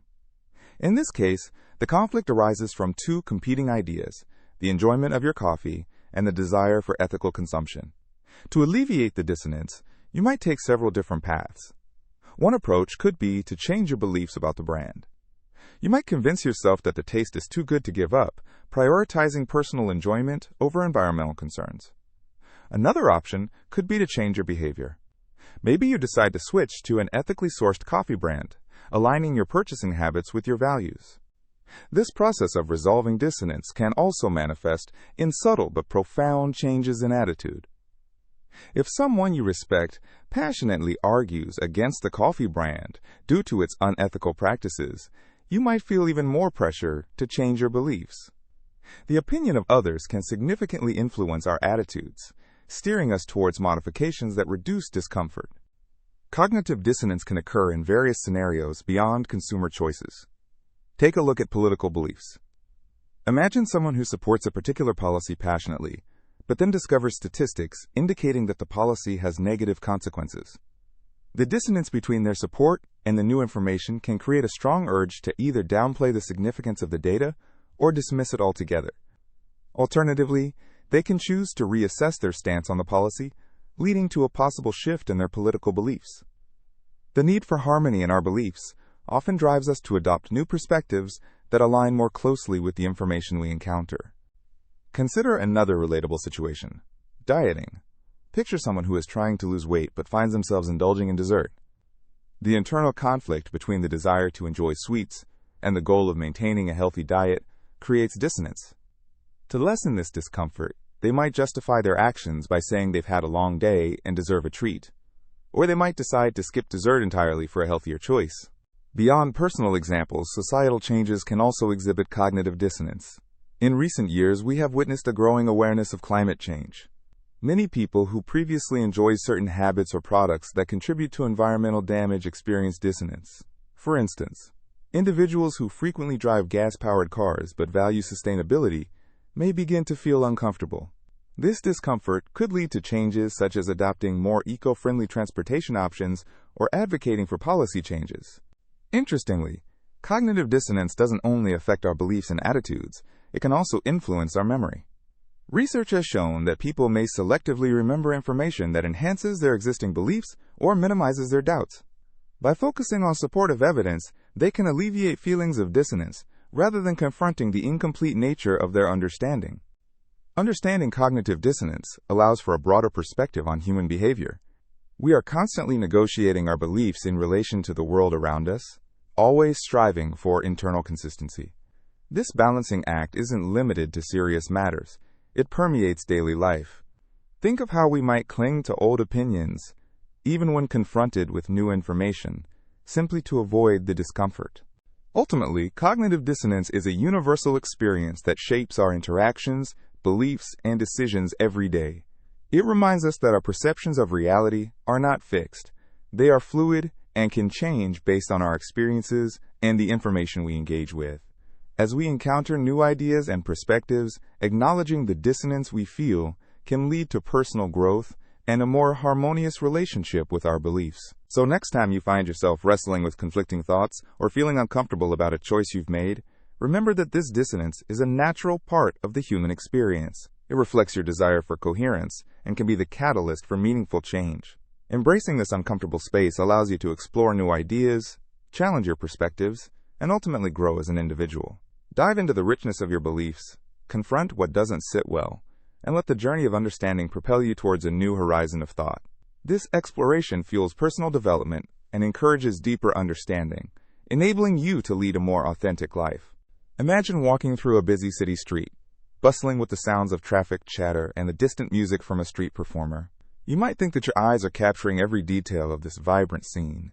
But what if I told you that, even in this moment, there are significant changes happening around you that you are completely unaware of? This phenomenon is known as change blindness, and it reveals fascinating insights about how we perceive the world. Change blindness occurs when a significant alteration in a visual scene goes unnoticed by the observer. Researchers have been studying this phenomenon to understand how our brains process visual information. One of the most striking experiments involves a simple scene that changes, yet viewers fail to notice the alterations. For instance, imagine a person talking with a friend, and suddenly their shirt color changes from red to blue. Many people watching would likely miss this shift, demonstrating how our attention can be effortlessly diverted. The reason behind change blindness relates to the way our brains prioritize information. Our visual system is designed to filter out unnecessary details, focusing only on what it deems important at the moment. This filtering process can sometimes lead to gaps in our perception, particularly when the change is subtle or occurs during a brief distraction. If asked later, viewers might express confidence that they saw the shirt's original color, unaware that it had changed right in front of them. To illustrate this, researchers have often employed a technique called the flicker paradigm. In this scenario, an image is shown briefly before being replaced by a blank screen for a fraction of a second, followed by a new image that has a change. Perhaps an object has been moved or removed.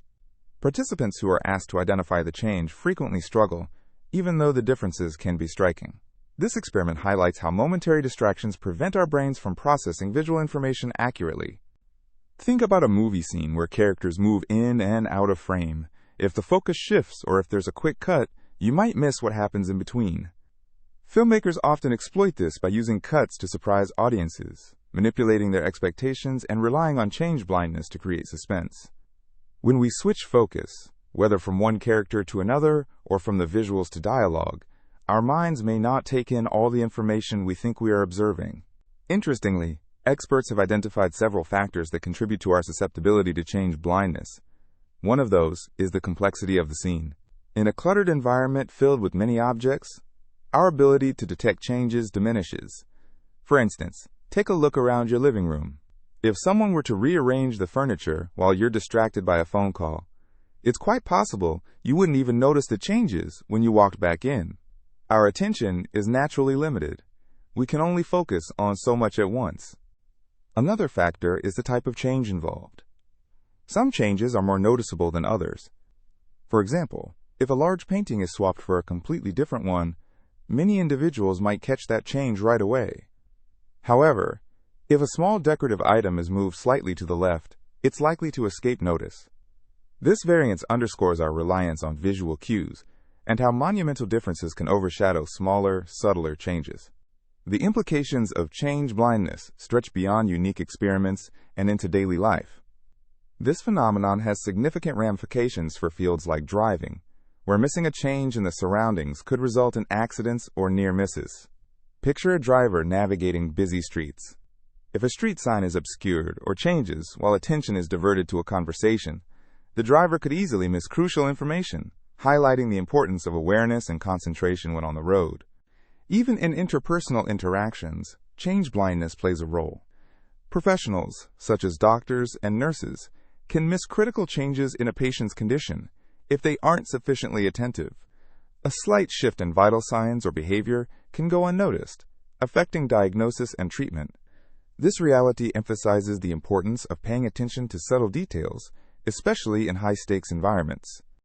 Change blindness also extends into technology and design. Web designers and app developers must consider how users interact with their interfaces. If a button changes position or color but the user is engaged in another task, they might miss the update, leading to confusion or frustration. This reality can influence user experience and the overall effectiveness of digital tools. Understanding change blindness invites us to be more mindful of our surroundings. Practicing awareness can enhance our sensory experiences and lead to richer interactions with the world. Engaging our curiosity can help us notice details we typically overlook. Consider taking a moment during your day to observe the environment closely. Are there changes happening around you that you hadn't previously noticed? The practice of actively observing can sharpen our senses and deepen our appreciation for the world. The phenomenon of change blindness reveals much about the nature of attention and perception. Our reality is filled with constant alterations, yet we may only perceive a fraction of them. By exploring the intricacies of how we notice and fail to notice changes, we can learn to cultivate awareness and mindfulness. Allowing ourselves to slow down and look more closely can transform our experience of the everyday world, enriching our understanding of the environment and the people we encounter. So the next time you find yourself in a familiar setting, challenge yourself to pay attention.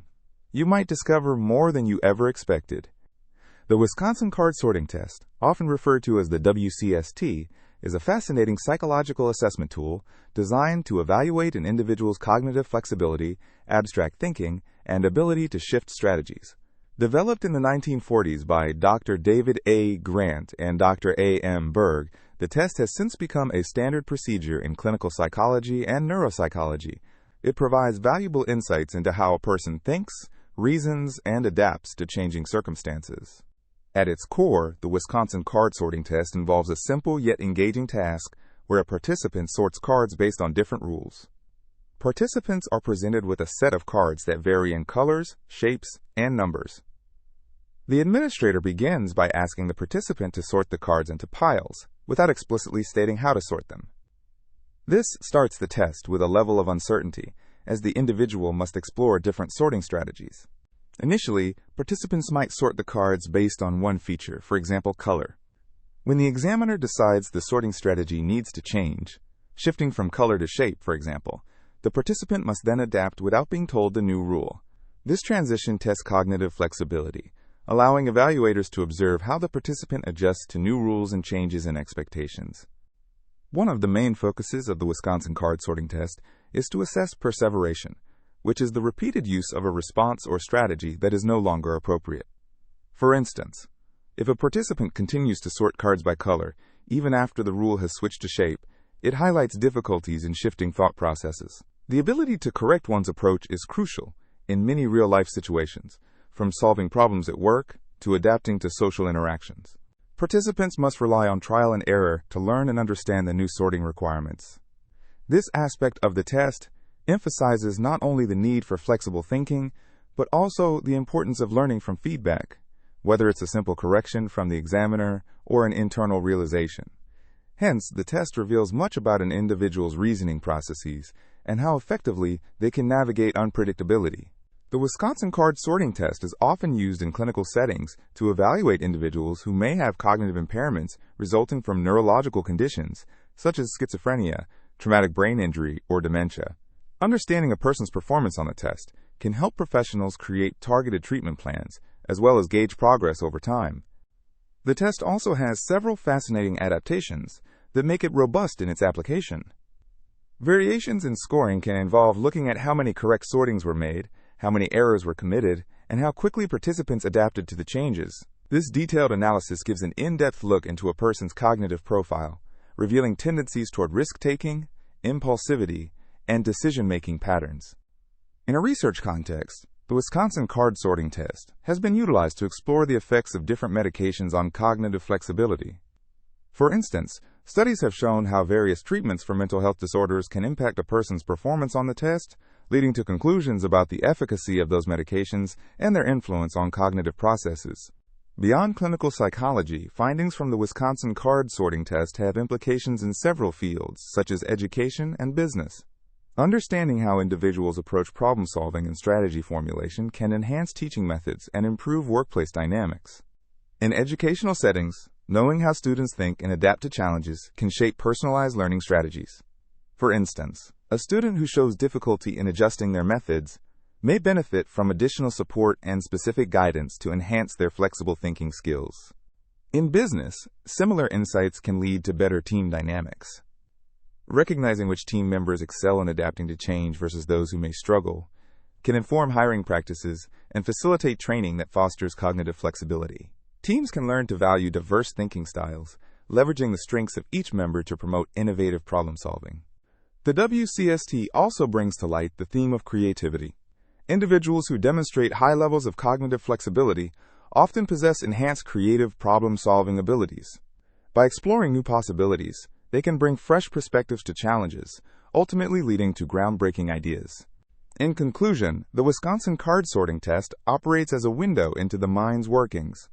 By evaluating how individuals process information, adapt, and change strategies, clinicians and researchers can gather meaningful insights into cognitive functions that are integral for everyday life. Its significance stretches across various fields, making it a valuable tool for better understanding human behavior and thought processes. This test, while straightforward in its execution, unlocks a wealth of information about perseverance, adaptability, and the complexity of abstract thinking. Imagine sitting in a quiet room, with a soft light casting gentle shadows around you. In front of you is a table, and on this table is a delicate setup that might seem a bit unusual. There are two hands. One is your own, resting comfortably out of sight, and the other is a lifelike rubber hand, positioned in front of you. This arrangement sets the stage for what scientists call the rubber hand illusion, a fascinating phenomenon that reveals how our brains navigate the concept of body ownership. At first glance, the rubber hand may appear as just an inanimate object, an oddly colored replica of what a real hand looks like. But when you watch closely, you can see how perception and reality intertwine, creating a remarkable experience for your mind and senses. As the experiment begins, a gentle brush of a paintbrush moves along the rubber hand. Simultaneously, the fingertips of your own hidden hand are stroked in the same rhythm and pattern. This synchrony is crucial. After just a short period of time, something unexpected happens. Your brain begins to change its perception. The sensation from your hidden hand, the soft stroke of the paintbrush, now feels as if it's occurring on the rubber hand instead. You start to feel a deep, unexpected connection to the rubber hand, as if it were a part of your own body. When someone pokes the rubber hand, you might flinch as if your own hand has been touched. This illustrates an incredible aspect of how our brain processes sensory information and constructs a unified perception of our body. The rubber hand illusion taps into something basic yet profound about human experience. Our brains are constantly synthesizing information from our senses: sight, touch, and even proprioception, which is our sense of body position. In this illusion, sight and touch take center stage. The visual cues provided by the rubber hand, coupled with the tactile sensations felt on your own hand, create a compelling story for your brain to follow. It leads you to seemingly accept this imitation as a genuine extension of your own anatomy. This phenomenon speaks to the brain's adaptability and its reliance on multisensory integration. There are fascinating studies that delve deeper into this idea. Researchers have shown that our sense of self can be influenced by what we see. In fact, this process is not limited just to hands. Similar illusions can occur with body parts or even entire body representations. People may find themselves identifying with different objects or forms when sensory feedback is aligned in certain ways. The implications of the rubber hand illusion extend beyond just a clever trick. Understanding how our perception of body ownership functions can have real-world applications, particularly in fields such as virtual reality and robotics.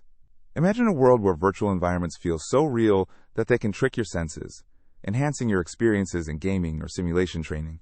These principles can also be applied in therapeutic settings for individuals undergoing rehabilitation, helping them to build a stronger connection with their physical bodies.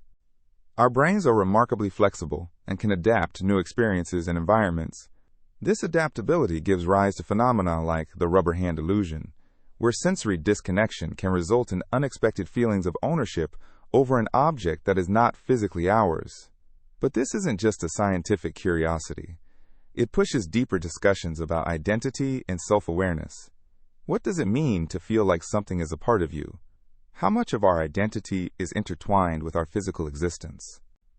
Additionally, this idea resonates with another fascinating aspect of our interaction with technology.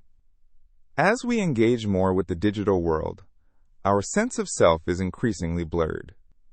Virtual representations of ourselves, avatars in online games for instance, can feel genuinely representative of who we are.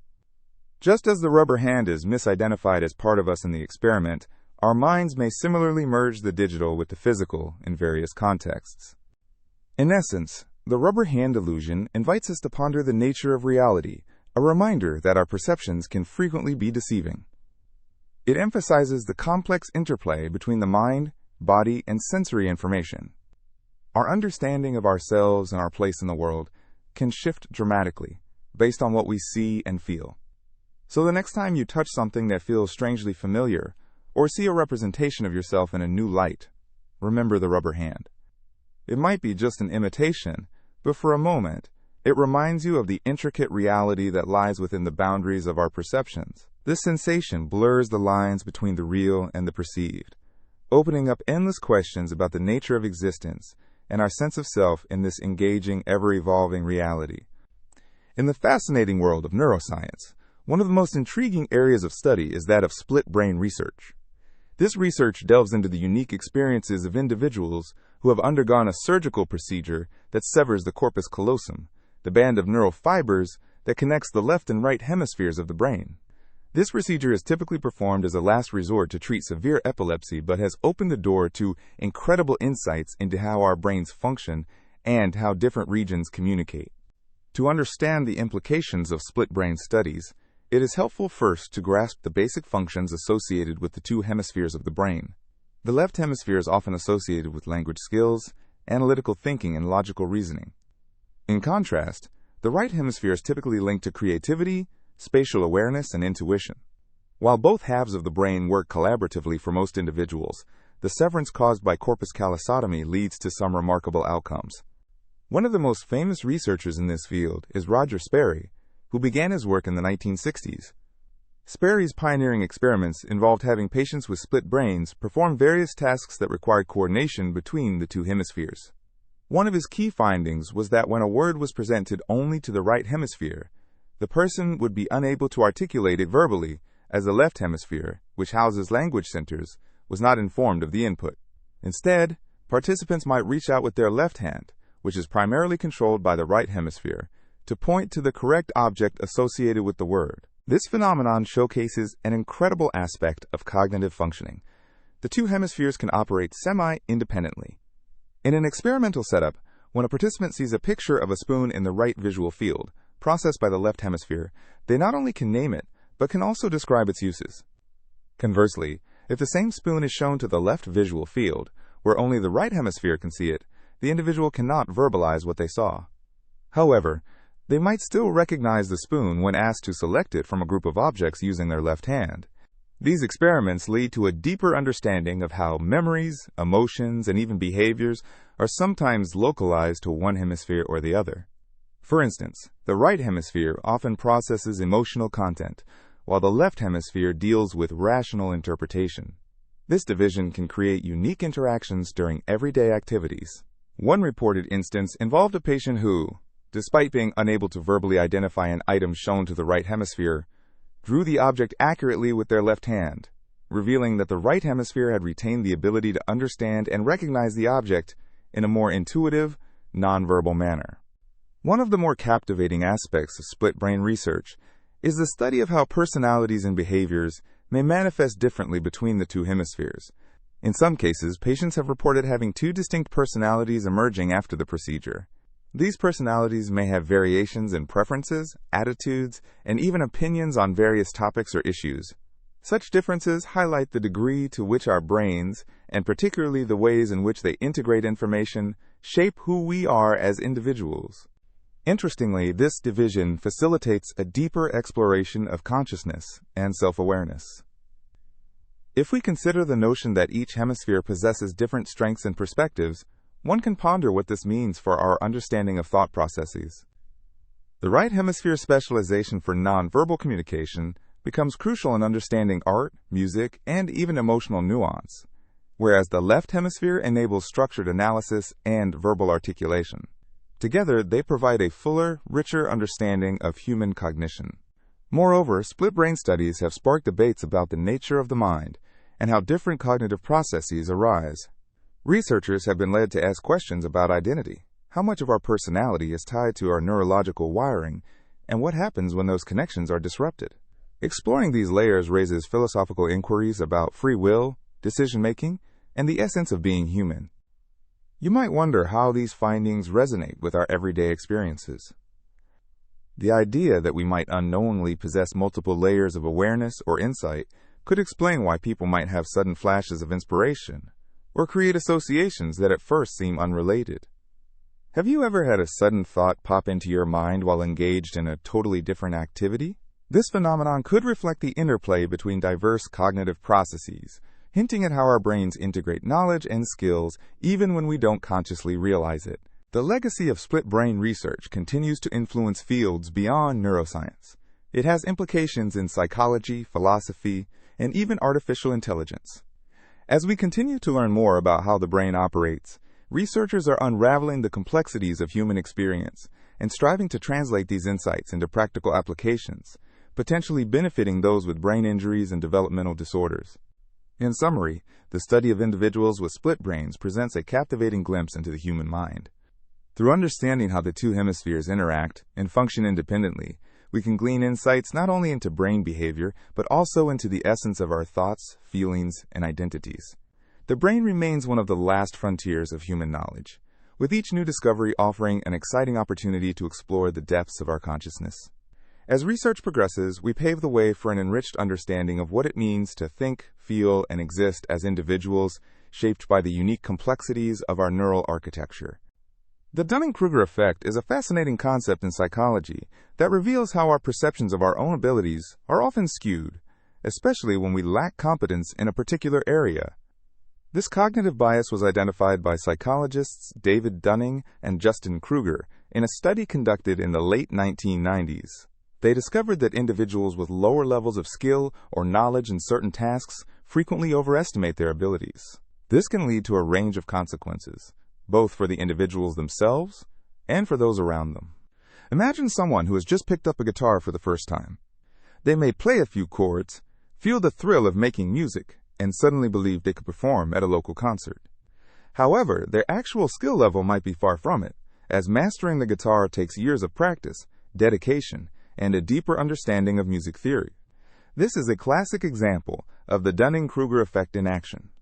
The individual lacks the self-awareness to accurately gauge their level of proficiency, which leads to an inflated sense of confidence. This phenomenon isn't limited to just the arts. It permeates various domains, including academics, professional skills, and everyday tasks. For instance, consider the world of cooking. A novice who successfully follows a simple recipe might consider themselves a gourmet chef. Yet, the nuances of flavor combinations, cooking techniques, and ingredient substitutions are often unknown to them. This lack of experience prevents them from recognizing the gaps in their cooking knowledge, reinforcing their overconfidence. The Dunning-Kruger effect highlights a significant gap between perceived ability and actual ability.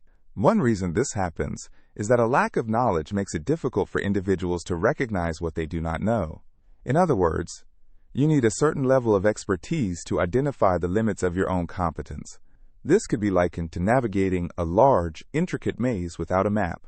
The fewer paths you explore, the less you realize how complex the maze really is. Research has shown that this effect is not just limited to one gender, age group, or demographic. Anyone, from students taking a math test to professionals giving presentations, can fall prey to it. For instance, a student who lacks an understanding of calculus may believe they are well prepared for an exam because they have memorized a few formulas. Their confidence can be misleading. It may result in a poor performance when faced with challenging problems that require deeper insight and analytical thinking. Interestingly, the Dunning-Kruger effect can create a feedback loop of misjudgment.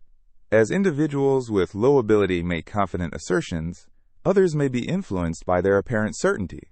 This can lead to a cycle where the misinformation spreads among peers or collaborators, feeding the overconfidence of those who actually lack the necessary skills. It impacts group dynamics, decision-making, and even the effectiveness of teamwork. Conversely, those who are genuinely skilled or knowledgeable in a given area often exhibit what's known as the opposite phenomenon, sometimes called imposter syndrome. This is where highly competent individuals doubt their own abilities and feel like frauds, despite evident success. They might underestimate their skills, thinking that their capability is common and that others possess the same level of understanding. This contrast between the overconfident novice and the doubting expert reveals the complexity of self-assessment in human behavior. The implications of the Dunning-Kruger effect extend far beyond personal misjudgments. They can impact workplaces, educational environments, and societal norms. For example, if team members are not aware of their limitations, they may take on responsibilities they are not qualified for, leading to errors and inefficiencies. In education, teachers can help by providing assessments that encourage students to confront their misunderstandings and build better self-awareness regarding their skills. So how can one begin to counteract the Dunning-Kruger effect? Increasing knowledge in a specific area can help improve self-assessment. Taking the time to learn about one's chosen field, seeking feedback from others, and being open to critique are effective strategies. Engaging in discussions with more experienced individuals can provide insights into the nuances and complexities that novices often overlook, gradually helping them develop a more accurate sense of their capabilities. Ultimately, the Dunning-Kruger effect serves as a reminder of the complexities inherent in self-perception. We are all at risk of misjudging our abilities, regardless of our expertise in a subject matter. Recognizing this cognitive bias allows us to approach learning and self-improvement with humility and openness. By embracing a mindset geared towards growth and ongoing education, we can strive to bridge the gap between what we think we know and the reality of our knowledge and skills. Such awareness not only enhances personal development, but also fosters healthier communication and collaboration in our interactions with others. As we learn to navigate our own abilities with greater insight, we open the door to richer experiences and deeper understanding in every endeavor we pursue. The implicit association test, often known as the IAT, is a fascinating psychological tool designed to uncover the automatic associations people might not consciously recognize in themselves. It dives into the complexity of human thought, revealing how our brains instinctively connect concepts which can sometimes differ from our explicit beliefs or stated opinions. At its core, the IAT operates on the principle that we tend to associate certain concepts together based on our experiences and societal influences. For instance, if someone has frequently encountered positive images or terms associated with one group and negative ones associated with another, their automatic responses might reflect this bias. The challenge lies in deciphering these subconscious reactions, as they can provide insight into how individuals truly feel, beyond what they might express in a conversation. The structure of the IAT involves a series of tasks where participants categorize different words or images as quickly as possible. These words and images are grouped into pairs, such as good and bad, along with two different categories, like flowers and insects. As participants respond, the time it takes them to sort these items reveals their implicit attitudes. For example, a person who strongly associates flowers with good and insects with bad will likely respond more quickly when those pairs are presented together. This speed is a measure of automaticity, how quickly our brain makes these connections without the filters of conscious thought. The results can be quite telling. Imagine an individual who believes they have an open mindset towards diversity, but when tested, shows a quicker response time when associating certain negative terms with a specific ethnic group. This isn't a judgment on the person's character, but rather a reflection of how societal conditioning, media representations, and personal experiences can shape subconscious views. Consider another example. A person who enjoys music from various cultures might consciously celebrate that diversity. However, if their IAT results reveal significant associations that indicate preference for one cultural genre over others, it opens a window into an area of their perceptions they might not have explored. It's this dissonance between what we consciously believe and the underlying automatic connections that makes the IAT a powerful tool. Researchers have employed the IAT in a variety of fields, examining topics such as racial bias, gender stereotypes, and even brand preferences. Its application extends into workplaces, educational settings, and even clinical environments where awareness of implicit biases can lead to more equitable practices and decision-making. While the IAT is insightful, it's important to approach its results with a balanced mindset. The test captures a snapshot of automatic associations that may be influenced by a myriad of factors, including recent experiences or emotional states. The insights it provides are not definitive judgments, but rather prompts for reflection and understanding. In essence, the implicit association test reveals the complexity and subtlety of our mental processes. It encourages us to look beyond our conscious beliefs and explore how the brain naturally responds to the world around us. The results can be an avenue for personal growth, providing opportunities to reconsider how we interact with others and challenge our preconceived notions. Furthermore, the IAT has sparked discussions around prejudice, discrimination, and social justice. By making implicit biases visible, it highlights the importance of continual learning and self-examination. Participants can engage in meaningful dialogues and foster environments that encourage acceptance and inclusivity. As we navigate through these layers of human psychology, the IAT serves as a reminder of the richness of our experiences and the nuanced ways in which they shape our associations. By understanding our automatic responses, we can foster better relationships with ourselves and those around us. There's an entire world within us, shaped by our conscious thoughts and buried beliefs. The IAT is one way to illuminate parts of that landscape, encouraging us to engage with the world in more thoughtful, deliberate ways. So next time the concepts of bias and association come to mind, remember the underlying mechanics at play and the potential for growth that lies within our subconscious connections. Through continued exploration and understanding of our implicit associations, we pave the way for a more empathetic and aware society, where knowledge of our instincts can guide us toward more intentional choices and connections. This journey into the depths of our minds highlights the importance of introspection in fostering a world that embraces diversity and understanding. Each step we take toward unpacking our biases brings us closer to a fuller understanding of ourselves and others, enriching our interactions and society as a whole. Proprioception is an incredible and often underappreciated sense that helps us navigate the world around us. It is our body's ability to perceive its own position and movement without relying on sight. This internal awareness is fundamental to how we interact with our environment and perform everyday activities. Imagine you are walking down a hallway. You are able to move smoothly without looking at your feet or the exact position of your arms. This is due to proprioception, allowing your brain to know precisely where your limbs are in space. It is this sense that lets you reach out to grab a glass of water without needing to look at your hand or where the glass is situated. This internal feedback loop operates through a complex network of receptors in our muscles, tendons, and joints, translating signals into our conscious awareness of body position. The functioning of proprioception begins with specialized sensory receptors called proprioceptors. These receptors are located throughout the body, particularly in muscles and joints. They continuously send information to the brain about the stretch and tension in muscles and the angles of joints. For instance, when you raise your arm, proprioceptors relay information about how far and how high your arm is lifted. This ongoing exchange of information helps the brain create a mental map of the body's positions, allowing for smooth, coordinated movement. Proprioception is integral in sports and physical activities. Consider a gymnast executing a perfect routine. Every flip and twist they perform requires an acute awareness of their body in motion. They don't just rely on sight. Their proprioceptive sense assures them of their position in relation to the balance beam or the ground, enabling them to land safely and accurately. This is the same for dancers, who must perform intricate movements while maintaining grace and precision, often in dimly lit environments. Everyday tasks also rely heavily on this sense. When you brush your teeth, you don't have to think about the position of your arm or the angle of your wrist. You simply know where your toothbrush is in relation to your mouth, thanks to proprioception.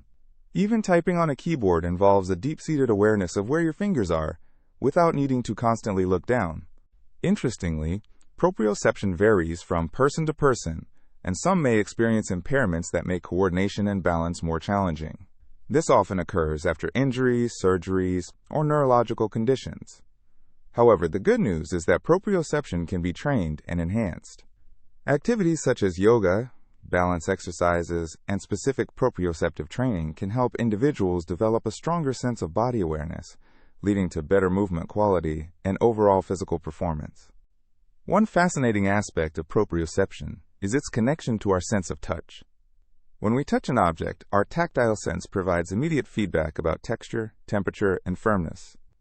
Proprioception works alongside this sense, allowing us to manipulate objects in a nuanced way.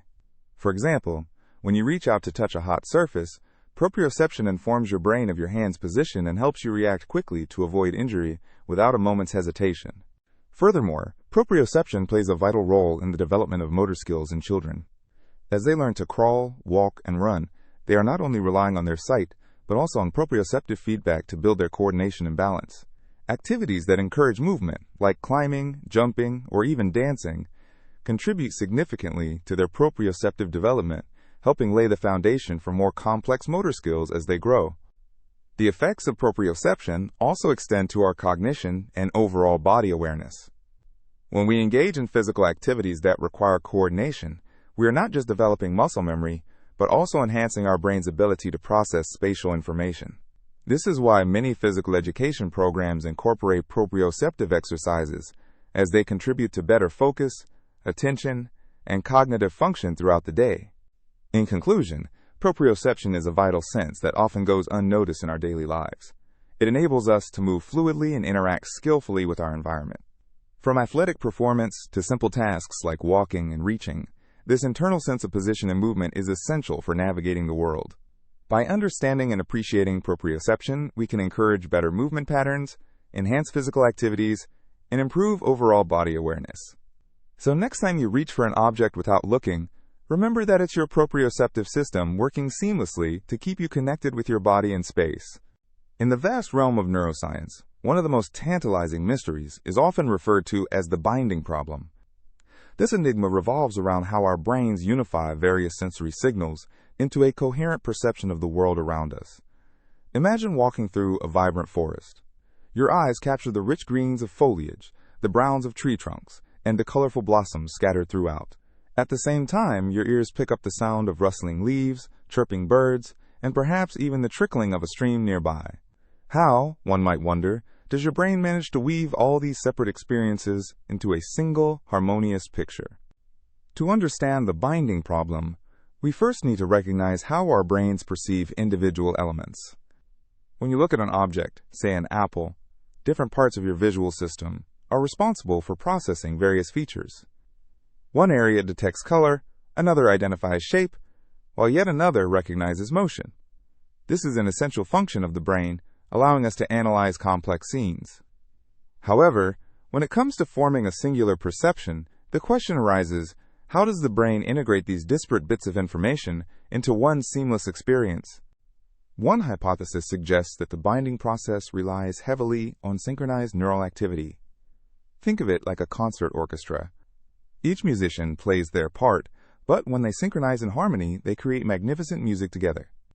In the brain, certain neurons firing in unison could indicate that the features they represent belong to the same object. This synchronization helps the brain understand that the bright red color, the round shape, and the slight movement belong to the same apple. Research has identified specific brain areas that may play a crucial role in this process. The parietal lobe, for instance, seems to be essential for integrating sensory information from different modalities. Studies have shown that when this region is stimulated, the ability to bind features improves. However, the exact mechanisms of this integration remain elusive, leading scientists to explore further. Another fascinating aspect of the binding problem is how it relates to attention. You might have noticed that when you're deeply focused on one thing, such as reading a book, the surrounding sounds seem to fade away. This is no coincidence. Neuroscientific studies have suggested that attention acts like a spotlight, illuminating the features of objects that we are currently processing. When your attention is directed toward a specific feature, such as the shape of a butterfly, your brain enhances its representation, making binding more effective. Interestingly, the binding problem extends beyond the realms of sight and sound. It can affect all of our senses. For example, when enjoying a delicious meal, your taste buds detect the flavors, the aroma wafts through your nose, and the texture of the food adds another layer to your experience. Your brain must synthesize all these elements into the single perception of that meal. This complex interaction highlights the incredible efficiency of the brain, but it also emphasizes the intricacies involved in processing our experiences. Moreover, a considerable challenge remains in studying the binding problem due to its subjective nature. What feels like a seamless experience for one individual may differ drastically for another. Each person's unique experiences and neural pathways contribute to how they perceive the world. This variability has led researchers to explore advanced technologies to observe and analyze brain activity. Techniques such as functional magnetic resonance imaging, fMRI, and electroencephalography, EEG, are invaluable tools that allow scientists to visualize and study the complexities of these neural connections. As scientific exploration continues, some theories suggest that the binding problem may point to deeper questions about consciousness itself. How do individual perceptions seamlessly translate into what we consciously experience? This philosophical inquiry intertwines with cognitive science, creating a fascinating intersection of disciplines. It raises questions about the nature of reality and how perceptions shape our understanding of the world. In the end, the binding problem represents not just a puzzle to solve, but a glimpse into the extraordinary workings of the human brain. As we uncover more about how neurons communicate and integrate information, we inch closer to understanding the very nature of perception. While answers remain elusive, the journey through this scientific exploration promises to reveal profound insights into our own conscious experiences, emphasizing the beauty of perception in shaping our reality. Have you ever found yourself stuck on a problem, only to realize that your initial approach might be limiting your options? This phenomenon is known as the Einstellung Effect, and it's a fascinating area of study in psychology and cognitive science. The term Einstellung comes from German, and it translates to set, or establishment, referring to a mental framework that can sometimes inhibit our ability to see alternative solutions. Imagine you're trying to solve a puzzle. You begin with a specific strategy that feels familiar, perhaps because you've used it successfully in the past. As you work through the pieces, you start to realize that your approach may not be the most effective one for this particular puzzle. Instead of exploring different methods or considering fresh ideas, you find yourself fixated on your original plan. This stubborn adherence to a familiar strategy is at the heart of the Einstellung Effect. There are countless examples of this effect in everyday life. Picture a mechanic trying to fix a car. If they have previously encountered a similar issue and resolved it with a particular technique, they might overlook new, simpler solutions presented by the current situation. This not only prolongs the repair process, but can lead to unnecessary frustration. In the realm of mathematics, the Einstellung effect is particularly interesting. Consider the well-known water jug problem. In this challenge, you have two jugs with different capacities, and the goal is to measure out a specific amount of water. A person who is accustomed to solving similar problems with a particular method may struggle to see a more straightforward solution simply because they are set in their ways. They won't explore alternative methods that reduce the steps required to reach the goal. This effect extends beyond individual tasks and can influence entire teams and organizations. Think about a passionate group brainstorming solutions for a community project. If one person has a strong attachment to a specific idea or strategy that led to success previously, they might dominate the conversation, unintentionally discouraging others from proposing new ideas. As a result, the team might miss out on innovative solutions that could have emerged through open dialogue and collaboration. The impact of the Einstellung Effect can also be observed in historical contexts. Famous figures, such as scientists and inventors, sometimes became so entrenched in their worldviews that they overlooked groundbreaking discoveries happening around them. For instance, Alexander Graham Bell famously focused on voice transmission through electrical signals, which, while revolutionary, caused him to miss the potential of other forms of technology, like digital communication when they first emerged. Overcoming the Einstellung Effect requires awareness and a willingness to embrace new perspectives. One effective strategy is to adopt a mindset of curiosity. Instead of reaching for solutions based solely on habit, challenge yourself to ask, what if? Embracing open-ended questions can lead to unexpected pathways and innovations. Another method involves seeking diverse input from others. Engaging in discussions with individuals outside your area of expertise can offer fresh insights and challenge preconceived notions. Their unique perspectives may illuminate alternative methods to solve a problem that you had not considered before. Additionally, practicing mindfulness can help in breaking out of rigid patterns of thinking. By developing a greater awareness of your thought processes, you can recognize when you are becoming too focused on a single approach. This awareness can empower you to step back and evaluate the situation with a more open and flexible mindset. The importance of playfulness also cannot be understated. Allowing yourself the freedom to explore ideas and solutions without the pressure of immediate correctness can foster creativity. Sometimes the most unconventional ideas lead to the most innovative solutions. In the world of art and design, embracing a playful approach can yield stunning results. Take, for example, graphic designers who explore various styles and techniques in a free-form way. By not binding themselves to a particular design aesthetic, they often find unique combinations that resonate more deeply with their audience. Finally, consider the power of reflection. After completing a project or task, take the time to analyze what worked and what didn't. This reflective practice can help you identify patterns in your thinking and recognize moments when you may have succumbed to the Einstellung Effect. Understanding your tendencies opens the door to more adaptive problem-solving strategies in the future. In conclusion, the Einstellung Effect highlights how our initial ideas or methods can inadvertently obstruct new solutions.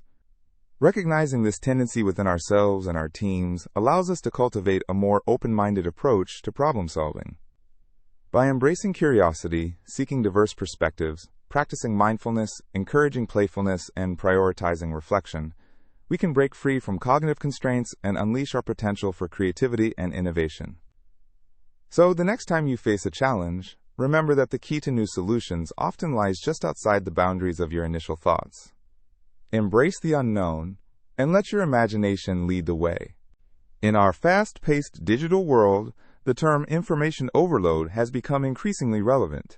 It refers to the overwhelming feeling one can experience when exposed to a vast amount of information, often leading to cognitive difficulties. Consider your daily life. Whether scrolling through social media feeds, browsing news articles, or managing emails, you're continually bombarded with an avalanche of data. This constant influx can lead to moments when the mind struggles to process it all, leaving one feeling frazzled and mentally fatigued. Information overload often manifests itself in various forms. Picture a busy city street filled with bright advertisements, honking cars, and bustling pedestrians. It's not just the noise and visual disruption. It's also how much there is to take in and how little time we have to process it. Similarly, when we encounter a deluge of information online, our brains can feel like that overloaded street, busy, yet disorganized. Research has shown that an excessive amount of information can impair our cognitive functioning. When faced with too many choices or too much information, decision-making can become challenging. Imagine standing in a grocery store aisle filled with countless cereal brands. It can be hard to choose when every box displays enticing promises and brightly colored packaging. This is a classic example of how an abundance of choices can lead to confusion and doubt, making it nearly impossible to settle on a decision. Moreover, the more information that comes our way, the higher the stakes for attention. Our brains are wired to filter out unnecessary details, to focus on what's essential. However, when information overload kicks in, this filtering process becomes strained. As a result, we may miss critical details or not absorb the content adequately. Think about how often you skim through an article instead of reading it word for word. This skimming is a common reaction to protect ourselves from feeling overwhelmed. In our quest to stay informed, we might find ourselves practicing selective attention. This is when we consciously or subconsciously ignore certain pieces of information while focusing on others that feel more manageable or relevant. For instance, when seeking news updates, you may choose to follow specific topics or sources that resonate with your interests, ignoring other stories that might be equally important but less appealing. This behavior can simplify our information intake, but also narrow our perspective, leading to the risk of missing out on valuable insights. The challenge doesn't stop at cognitive burden. It can also affect our emotions. With endless streams of data available, the pressure to keep up can be overwhelming. This pressure can breed feelings of anxiety, particularly when people perceive they're not staying on top of the latest trends or news. As the cycle continues, this anxiety may prompt further information consumption in an attempt to feel more informed, ultimately reinforcing the cycle of overload. Interestingly, despite living in an age where access to information is easier than ever, many individuals report feeling more disconnected and confused. This contradiction highlights another aspect of information overload. While we have access to a wealth of knowledge, navigating through it can feel paralyzing. Picture trying to understand a complex topic like climate change, with an array of articles, videos, podcasts, and social media debates at your disposal. Each source may present different perspectives and data, creating further uncertainty. One effective way to manage information overload is through mindful consumption. This approach involves intentionally selecting sources and topics that you find meaningful and setting boundaries around the amount of information you consume. For example, you could designate specific times of day for checking emails or social media, allowing you to compartmentalize your information intake. Establishing these boundaries can foster a greater sense of control over your environment, reducing feelings of being overwhelmed. Another strategy involves prioritizing quality over quantity. Instead of trying to read every article or watch every video, focus on in-depth resources that provide comprehensive analyses of topics you care about. This helps to deepen your understanding while reducing the sheer volume of information you need to navigate. Think of it as savoring a rich, well-prepared meal instead of trying to eat an overwhelming buffet all at once. Engaging in discussions with others who share your interests can also be beneficial. Conversations can clarify thoughts and provide diverse perspectives that enhance understanding. When you discuss topics with friends or family, it can often illuminate aspects you hadn't considered, enriching your grasp of complex subjects while making the process enjoyable. Finally, taking regular breaks from information consumption can clear your mind. Whether walking outdoors, spending time in nature, or engaging in a creative hobby, these activities allow your brain to rest and recover from the constant stimulation. This practice can sharpen your focus and enhance your ability to process information when you return to it. In summary, while we live in an age saturated with information, it's critical to be aware of the cognitive effects that come with it. Acknowledging the challenges of information overload empowers us to make more informed decisions about how we consume information. By selectively choosing what to engage with, fostering meaningful connections, and allowing ourselves necessary breaks, we can navigate this complex landscape more effectively. Ultimately, understanding how to manage our interaction with information can enhance not only our cognitive skills but also our overall well-being. The bystander effect is a fascinating psychological phenomenon that illustrates how the presence of others can influence our behavior, often in surprising ways. Imagine you are walking down a busy street and see someone who appears to be in distress. At the same moment, you notice a group of people nearby. Surprisingly, instead of rushing to help, you might hesitate, thinking that someone else will step in. This situation highlights a critical aspect of human nature. Our actions can be affected by the actions or inactions of others around us. The bystander effect was famously demonstrated in 1964 when Kitty Genovese, a young woman, was brutally attacked outside her apartment building in New York City. Despite her cries for help, no one intervened or called for assistance, largely due to the sheer number of people in the vicinity. This tragic incident led researchers to explore why individuals fail to respond in emergencies when there are multiple witnesses. One key factor in the bystander effect is something psychologists refer to as diffusion of responsibility. When an emergency occurs and multiple people are present, individuals may feel less inclined to help, believing that someone else will take charge. Each person thinks that their involvement might not be necessary, leading to a collective passivity. Imagine a scenario at a crowded bus stop where someone suddenly faints. With many bystanders, the responsibility to act tends to disperse, causing all to delay or avoid taking immediate action. Further compounding this issue is what psychologists call social influence. In moments of crisis, people often look to others to gauge how to respond. If no one else is reacting, individuals may interpret the situation as not urgent or alarming. They might think, if others are not helping, perhaps there's no real reason to be concerned. This social validation can lead to a chilling silence where everyone looks around, hesitant to act. To illustrate this concept further, consider a simple analogy. Imagine you are at a movie theater and the fire alarm suddenly goes off. If the audience remains seated, you might feel uncertain about whether to leave or stay, mirroring the behavior of other patrons. However, if some brave individuals leap into action, that can catalyze others to follow suit. Remarkably, the bystander effect does not apply universally. In certain situations, individuals are more likely to intervene when they perceive a personal connection to the victim. For example, research shows that if a victim is perceived to be similar to the bystander, whether in ethnicity, language, or even attire, there is a greater likelihood of engagement. Additionally, individuals may be more inclined to help if they are specifically addressed or called out by the victim. A personal appeal can cut through the hesitation, often induced by group settings. Another interesting aspect of the bystander effect is the role of time pressure. In situations where individuals feel rushed, they are often less willing to help. Imagine you are late for an important appointment and witness a person struggling with a heavy load. Although you might feel empathy, the urgency of your schedule might override your instinct to assist. In contrast, when individuals have more time and aren't preoccupied, they tend to be more responsive to others in distress. Cultural factors also play an essential role in shaping the likelihood of intervention. Research suggests that people from collectivist cultures, where community and cooperation are emphasized, are generally more likely to assist others. In contrast, those from individualistic cultures might be more restrained due to a stronger focus on personal goals and independence. These disparities demonstrate that our upbringing, societal norms, and cultural backgrounds can mold our reactions in emergency situations.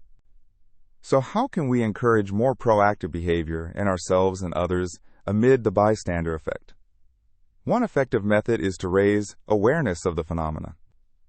By simply understanding that this tendency exists, individuals can become more conscious of their reactions when witnessing distress. If we recognize the potential inertia created by the presence of others, we might be more inclined to break free from it and take action. Engaging communities in dialogue is another crucial step.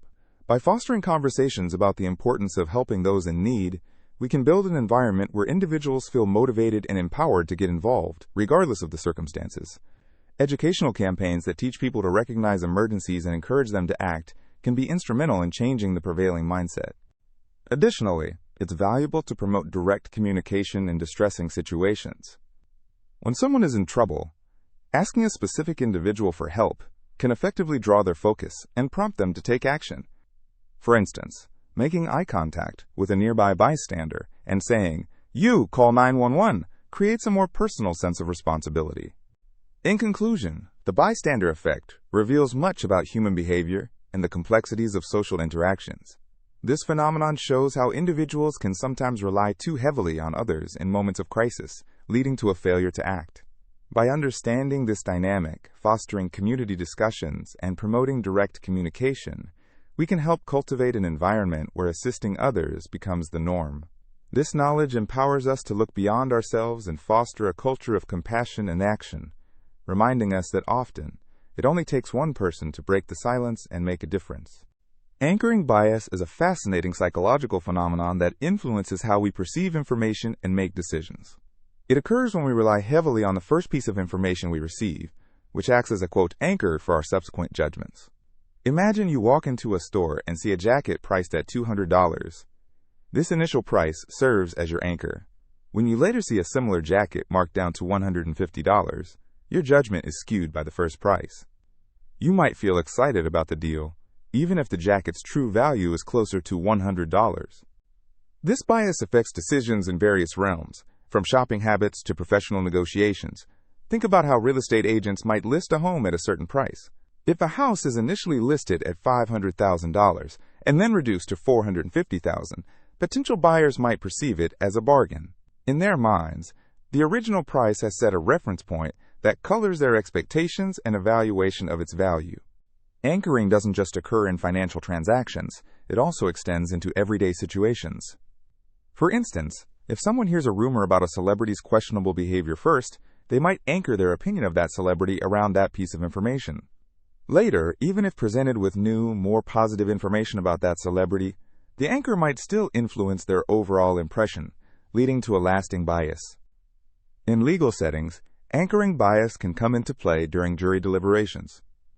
If jurors hear an initial recommendation for a sentence from a prosecutor, they might anchor their judgment around that recommendation, regardless of evidence presented later that could lead to a different conclusion. This is why lawyers often carefully frame their arguments to establish a strong anchor in the minds of jurors, emphasizing certain points to sway their decisions in favor of their case. Moreover, anchoring can affect our estimates and predictions, even in seemingly unrelated fields. For example, in a group setting where participants are asked to estimate numbers, such as the population of a city, if one person starts with a high number, others may adjust their guesses upward, influenced by that anchor. This can cause discrepancies in reasoning, as the group's final estimates could diverge significantly from accurate figures due to initial anchoring. The impact of anchoring bias can be profound, leading to decisions that might not align with factual information. Marketers are particularly adept at using anchoring to their advantage. When a store advertises a product with a high initial price that has been slashed, consumers are often drawn in by the perception of savings, even if the final price is still higher than what they might find elsewhere. Advertisements often highlight previous prices before showing the discount, creating a mental anchor that can skew consumer perception. Even in our personal lives, we can fall prey to anchoring. Consider how we assess our capabilities or self-worth. The first negative comment we hear about ourselves might serve as an anchor, shaping our self-perception for years to come. This initial feedback can undermine our self-confidence, leading us to adopt a skewed view of our abilities based solely on one negative experience. Understanding anchoring bias is crucial in making more balanced decisions. By recognizing the influence of that first piece of information, we can strive to challenge our thoughts and seek out additional data. This is particularly important in negotiations, where concrete figures can overpower more abstract concepts. If you're presented with a high anchor in a negotiation, it might be beneficial to counter it effectively with additional context or alternative references to better ground your position. There are strategies to mitigate the effects of anchoring. Practicing mindfulness and reflecting on your thought processes can help create awareness of this bias. If possible, take the time to gather multiple opinions or data points instead of relying solely on an initial piece of information. The more perspectives you have, the less likely you are to fall victim to a biased judgment. Anchoring bias is not just a quirk of human psychology, it is a fundamental aspect of how we make sense of the world. By understanding and recognizing the anchoring effect, we can ensure our judgments remain as accurate and fair as possible. Embracing diverse viewpoints and being open to new information creates a more informed decision-making process. In a world where information is abundant, being mindful of anchoring biases can lead toward more thoughtful evaluations and, ultimately, better choices. With awareness, we can break free from the constraints of initial impressions and craft a more nuanced understanding of whatever is before us. Inattentional blindness is a fascinating phenomenon that occurs when we focus so intently on a specific task or object that we overlook other details in our surroundings, even if they are right in front of us. This might sound surprising, but it happens more often than you might think. Imagine you are driving while listening to a podcast. You might be deeply engaged in the story and, as a result, fail to notice a beautiful landscape passing by outside your car window. It's not because you aren't observing your environment. Instead, your brain is prioritizing what it deems essential, in this case, the podcast. To understand how inattentional blindness works, Consider a classic experiment often used to demonstrate this idea. Participants are asked to watch a video where two teams of people pass a basketball back and forth. Their task is to count how many times one team passes the ball. While they focus on this activity, something surprising happens. Many participants fail to notice a person in a gorilla suit walking through the scene, waving and even thumping their chest. This illustrates the point that when our attention is rigidly fixed on one thing, we can completely miss other significant events. Inattentional blindness has real-world implications as well. For instance, when emergency responders are dispatched to a situation, their focus on the immediate crisis might lead them to overlook other critical details. Imagine a scenario where a paramedic is absorbed in helping a patient. There could be a crowd forming around the scene or other emergencies unfolding nearby. While they are dedicated to addressing the target event, they might not be aware of additional complications that could arise. What's intriguing is that inattentional blindness can extend beyond just visual stimuli. It can affect our auditory perceptions too. For example, if you are engaged in a lively conversation at a party, you may not hear a sudden loud noise from another part of the room. Your brain prioritizes the conversation, filtering out sounds that are deemed less critical at that moment. Another impactful aspect of inattentional blindness is its connection to multitasking. Many of us believe we are adept at managing multiple tasks at once. However, research indicates that switching between tasks can lead us to miss important information. For instance, if you are trying to read an article while texting a friend, your focus is split. You might find that you overlook important points in the article or miss the context of the conversation you are having. The more complex the tasks, the more likely we are to overlook details. Consider how inattentional blindness can manifest in everyday life. Picture yourself walking through a bustling shopping mall, distracted by your phone as you check your messages. You might fail to notice a friend waving at you from across the aisle, or an important store display that catches your interest. Your environment is full of stimuli, but because your attention is consumed by your device, those details escape your notice. Inattentional blindness can also affect safety in sports. Athletes often train themselves to concentrate on their immediate surroundings, honing their focus to improve performance. Yet even in high-stakes competitions, athletes can become so absorbed in the action that they might not recognize an opponent sneaking up on them, or a sudden shift in strategy from the opposing team. The implications of inattentional blindness stretch into the realm of technology as well. As we engage with screens and devices more than ever before, the risk of missing essential information rises. Think of the times you have been so engrossed in your laptop during a video call that you didn't notice a notification popping up on your phone. This can lead to miscommunications or missed opportunities. Inattentional blindness highlights the limitations of our cognitive resources. Our brains have a remarkable ability to process information, but there are bounds to our attentional capacity. We learn to filter out distractions and focus on what we consider important. This is a crucial skill in an environment filled with stimuli, whether it be people chatting around us, music playing in the background, or even visual clutter. Yet, this filtering also means we can easily overlook occurrences that might be equally important. What can we do to mitigate inattentional blindness? One approach is to cultivate mindfulness, which encourages us to be aware of our surroundings in a more holistic way. By practicing mindfulness, we train ourselves to notice both the details we are focused on and the context in which they exist. This could involve taking a moment to pause and truly observe our environment, whether we are out for a walk or engaged in a conversation. Being aware of inattentional blindness can enhance our everyday experiences. Instead of rushing through our day-to-day routines, we can learn to appreciate the little things. When we take time to notice our surroundings fully, we enhance our relationships and enrich our understanding of the world around us. In conclusion, inattentional blindness is a stark reminder of how our focus can shape what we see and perceive. As we navigate through our busy lives, it's essential to recognize the power of attention and the capacity of our minds to miss even the most obvious details. By becoming aware of this phenomenon, we can foster a greater appreciation for our surroundings and create a more mindful approach to our daily activities. So next time you find yourself deeply engaged in a task, remember to occasionally lift your gaze and explore what might be right in front of you. You never know what you might discover. In our daily lives, we often overlook the silent orchestration of natural rhythms within our bodies. These rhythms, known as circadian rhythms, are regulated by various external cues, commonly referred to as Zeitgebers, which is a German term that translates to time giver. Picture a symphony where each instrument plays a crucial role in creating harmony. Similarly, Zeitgebers provide the necessary stimuli that regulate our biological clocks, ensuring that our body functions in sync with the environment. One of the most powerful Zeitgebers we encounter is light. The sun rises, and with it comes the warm glow of natural light. When light enters our eyes, it sends signals to a part of the brain called the suprachiasmatic nucleus, which acts as our internal clock. This fascinating mechanism tells the body when to wake, when to feel alert, and when to prepare for rest. Imagine the way sunlight seeps through the curtains in the morning, gently nudging you to rise. Conversely, as the day fades into twilight, the absence of light influences our bodies to start winding down, preparing us for nighttime. Temperature also plays a critical role in synchronizing our internal rhythms. Think about how you may feel more energized and active during warmer parts of the day.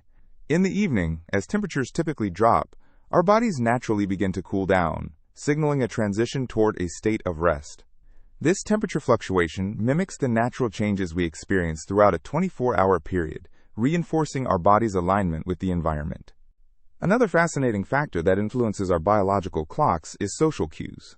The activities of those around us can affect our own rhythms. For instance, when you dine with family or friends at regular times, you are unconsciously training your body to align with those schedules.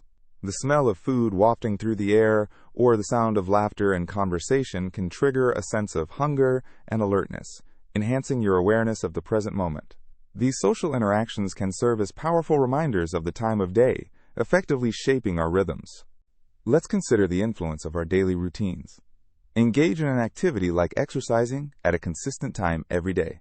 This regular physical exertion can act as a potent Zeitgeber. When you know that your body will be moving at a particular hour, you help reinforce your biological rhythms. The energy pulsing through you post-exercise can invigorate your senses, making you feel alive and alert. At the same time, when you rest and recharge afterward, your body understands it is time to recover, eagerly anticipating the cycle to repeat. Food is another integral cue to our biological clocks. The types of nourishment we consume can significantly impact our rhythms. For instance, eating a hearty breakfast in the morning may energize you for the day ahead, while a light dinner in the evening may signal the body to prepare for a restful state. Even the mere act of preparing a meal can connect you to the time cycle, allowing your senses to immerse in the aroma of cooking, connecting your eating habits to the hours on the clock. Moreover, seasons act as profound Zeitgebers that guide our biological rhythms. During longer summer days, we may feel more energized and awake due to extended exposure to sunlight. As winter approaches and days become shorter, our bodies often recognize the need for a different pace, slowing down in response to lesser light. This natural ebb and flow of seasons teaches us to adapt to our environment, reminding us of the cyclical nature of life. Just as musicians tune their instruments to create harmonious music, we must recognize that our bodies are finely tuned to their surroundings. Engaging with various external cues provides the rhythm that helps synchronize our physical, emotional, and mental states. By embracing light, temperature, social interactions, routine, nutrition, and seasonal changes, we honor the intricate dance between ourselves and the world around us. Consider your daily life. How can you harness these Zeitgebers to create a rhythm that feels more in harmony with your surroundings? Perhaps by intentionally exposing yourself to natural light in the morning, you could feel a surge of energy that carries you through the day. Or by establishing a routine of morning exercise, you may discover a newfound vigor that enriches your productivity. As you reflect on these influences, appreciate the delicate balance facilitated by external cues. Recognize how interconnected we are with the world around us and how it plays a vital role in our daily experiences. By understanding the Zeitgeber role, we can foster a greater awareness of our bodies, enhancing our ability to navigate life with rhythm and grace. Think of this not just as a scientific exploration, but as a celebration of how life's temptations and signals guide us each day. Engage with the world around you, listen to its cues, and let the beauty of nature's timing enhance your journey through life. Heuristics are fascinating cognitive strategies that act as mental shortcuts in our decision-making processes. These techniques enable us to make judgments and solve problems quickly and efficiently. While they can lead to errors in reasoning, heuristics also help simplify complex problems, aiding our daily lives in multiple ways. Let's explore some of the most common types of heuristics and how they influence our decisions. One of the most widely recognized heuristics is the availability heuristic. This mental shortcut relies on immediate examples that come to mind when evaluating a particular issue or making a decision. For instance, if someone is asked about the dangers of flying versus driving, they might emphasize the risk of flying after remembering a recent news story about a plane crash. Although statistically, flying is much safer than driving, the vividness of the example influences their perception of risk. The availability heuristic is a powerful reminder of how our experiences shape our thoughts and choices. Another interesting heuristic is the representativeness heuristic. This strategy involves assessing the similarity of an event or individual to a category or prototype we have in mind. For example, if you encounter a person dressed in a suit and carrying a briefcase, you might instantly categorize them as a business executive. This classification can sometimes lead to incorrect assumptions, as appearances can be deceptive. Yet, the representativeness heuristic allows us to make quick judgments based on familiar patterns, saving us mental energy in an often chaotic world. The anchoring effect is yet another heuristic that plays a significant role in our decision-making. It occurs when individuals rely too heavily on the initial piece of information they receive when making subsequent judgments. For example, if a car dealership initially quotes a high price for a vehicle, any negotiation that follows may still be influenced by that starting figure, even if it is far from the vehicle's fair market value. Anchoring highlights how our minds can become fixed on a certain point, which can lead to biases in our reasoning and choices.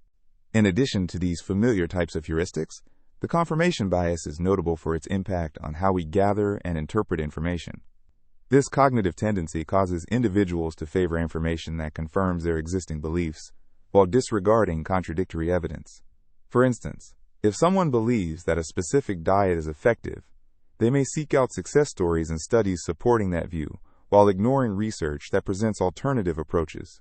The confirmation bias helps us maintain our individual beliefs and can create echo chambers, where we surround ourselves only with like-minded perspectives. Another heuristic worth mentioning is the fast and frugal heuristic.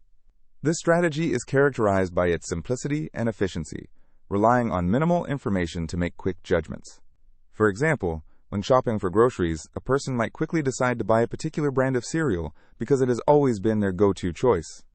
This heuristic helps us navigate mundane choices swiftly, without extensive deliberation. It is important to recognize that heuristics can both aid and hinder our decision-making processes.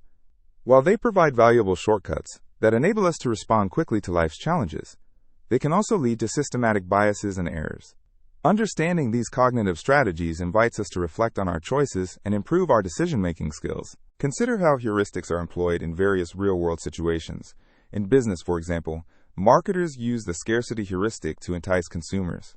When products are advertised as limited-time offers, buyers may feel a sense of urgency, pressuring them to make quick decisions. This tactic takes advantage of our heuristic tendencies, creating a perception of rarity that can drive sales. In the realm of health and wellness, professionals may use heuristics when advising patients. A doctor might rely on a heuristic when assessing symptoms, using their past experiences with similar cases to make diagnoses. While this intuitive approach can be beneficial for time management, it can occasionally overlook unique factors that could impact treatment. In day-to-day life, heuristics help us make decisions about everything, from what to wear to how to navigate social situations. When someone walks into a new restaurant and reads a menu, they may quickly gravitate toward a popular dish recommended by the majority of diners. This mental shortcut allows them to make a satisfying choice without sifting through every available option. It is also worth noting that research has shown that heuristics vary based on individual characteristics, such as culture, education, and experiences. While some people may rely more heavily on intuition, others might prefer logical analysis, leading to divergent decision-making styles. Exploring these differences enriches our understanding of human behavior. To further illustrate the power of heuristics, consider the role they play in risk assessment.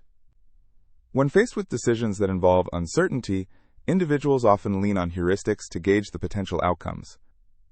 For example, when considering investing in the stock market, investors might base their choices on recent trends or the performance of similar businesses. This reliance on heuristics can prompt quick decisions that may overlook deeper analyses. Heuristics can also be found in our problem-solving strategies. When faced with a puzzle or challenge, individuals often use trial and error, incrementally adjusting their approaches until they find a solution. This heuristic method encourages adaptability and creativity in tackling obstacles, showcasing how our brains effectively navigate complexities. To sum up, heuristics are valuable cognitive tools that help us simplify decision-making and problem-solving. From the availability heuristic to confirmation bias, each mental shortcut plays a unique role in how we assess risks, categorize information, and navigate life's choices. Understanding these strategies can empower us to recognize the strengths and limitations of our judgments, ultimately fostering better decision-making practices in our everyday lives. So, the next time you find yourself evaluating a choice or facing a challenge, consider the heuristics at play in your thought process. Embracing these shortcuts may lead you to insights you hadn't considered before. The Stroop Effect is a fascinating phenomenon that highlights the complex workings of our brains and how we process information. At its core, the Stroop Effect demonstrates the delay in reaction time encountered when people are tasked with responding to conflicting stimuli. This remarkable effect was first identified by John Ridley Stroop in 1935 and has since been the subject of countless studies in psychology and cognitive science. Imagine this scenario. You are shown a series of words printed in different colors. Some words spell out names of colors that do not match the color they are printed in. For instance, the word red might be printed in blue ink. When asked to name the color of the ink, rather than read the word itself, many people will experience a moment of hesitation or confusion. This is the essence of the Stroop Effect in action. The underlying reason for this delay hinges on the way our brains are wired. We are trained from a very early age to read words fluently. As a result, our brain automatically recognizes and processes the text before considering other information, like the color of the text itself. When these two pieces of information conflict, our cognitive processing becomes less efficient, leading to slower reaction times. This shows how automatic thinking, reading a word, is competing with a more deliberate task, identifying color. The classic Stroop test usually involves a number of colored words, and participants are asked to say the color of each word as quickly as possible. Even though the task seems simple, the discrepancy between the written word and the color often stumps participants, leading to longer times for responses. The unexpected delay provides insight into how our cognitive processes are connected, revealing the complexities of attention and perception. Research has shown that the Stroop effect can vary in intensity based on different factors. For example, participants with higher levels of anxiety may show a more pronounced effect. They can struggle even more with responding accurately and quickly when faced with conflicting information, as their mental resources become overwhelmed. This suggests that emotional states can further complicate our cognitive responses. In addition to individual differences, the Stroop effect has broader implications for understanding cognitive load and processing speed. For example, when individuals are under cognitive load, when they are multitasking or dealing with complex information, the Stroop effect can be amplified. Imagine attempting to follow a conversation while also juggling multiple tasks. This added strain can make it even harder to focus on the immediate task at hand, demonstrating the limits of our cognitive capabilities. The applications of the Stroop effect extend beyond simple psychological curiosity.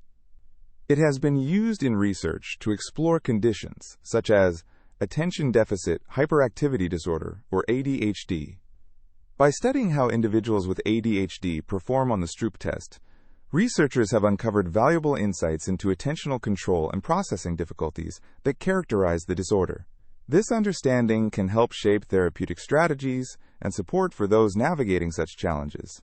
Moreover, the Stroop effect has practical implications in everyday life. Consider a time when you were driving and suddenly saw a sign with confusing information.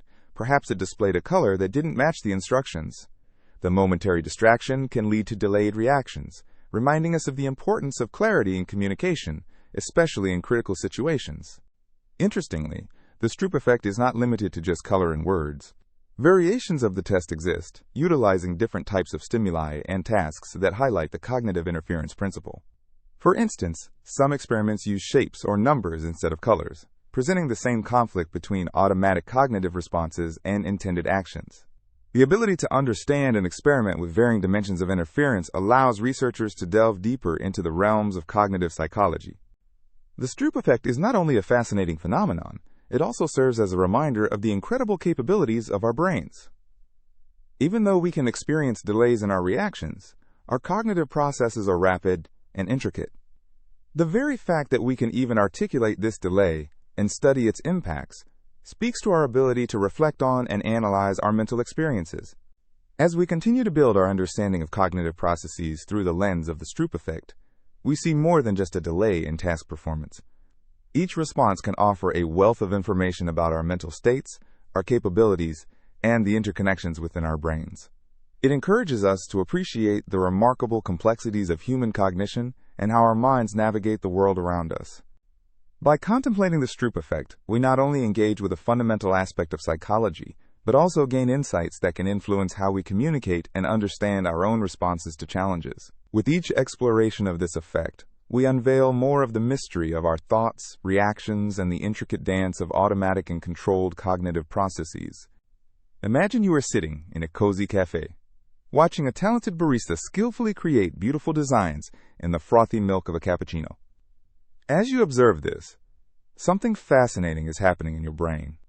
There are special cells called mirror neurons that are quietly doing their work, firing both when you see the barista perform the action and even when you think about doing it yourself. This intriguing phenomenon has captured the attention of scientists and researchers, leading to deeper investigations into how these specific neurons operate and their significance in our lives. Mirror neurons are a special type of brain cell that responds similarly when we engage in an action and when we witness someone else performing that action. First discovered in the early 1990s in macaque monkeys, these neurons provided a window into understanding how humans learn and connect with one another. For instance, when a monkey reaches for a peanut, certain mirror neurons activate. However, the same neurons activate when another monkey observes that same reaching action. This suggests that the act of observation can evoke comparable internal experiences as executing the movement. This mirroring mechanism is essential in developing social skills. Consider how babies learn to interact with their environment. Infants often imitate facial expressions and gestures of their caregivers without explicit instruction. When a baby sees someone smile or pout, mirror neurons help the child internalize these expressions, encouraging social bonding and emotional understanding. This automatic mimicry contributes to an infant's ability to communicate non-verbally before they even grasp language. Beyond infancy, mirror neurons also play a significant role in empathy. When we see someone experiencing joy or sadness, our mirror neurons activate, allowing us to resonate with their feelings. This neural wiring enables us to understand and share emotions without the need for words.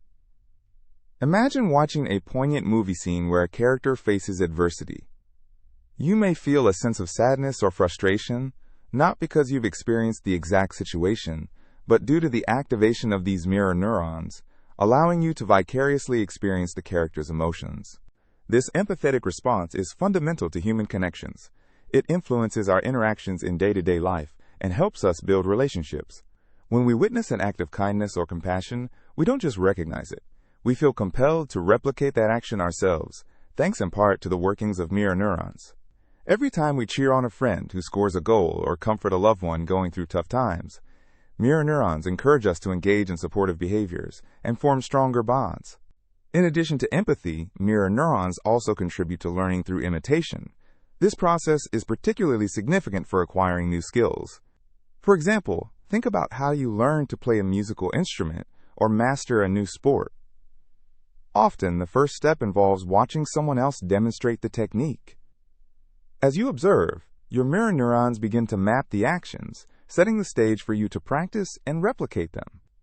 Whether it's strumming a guitar or executing a perfect tennis serve, the initial observation is critical for skill acquisition.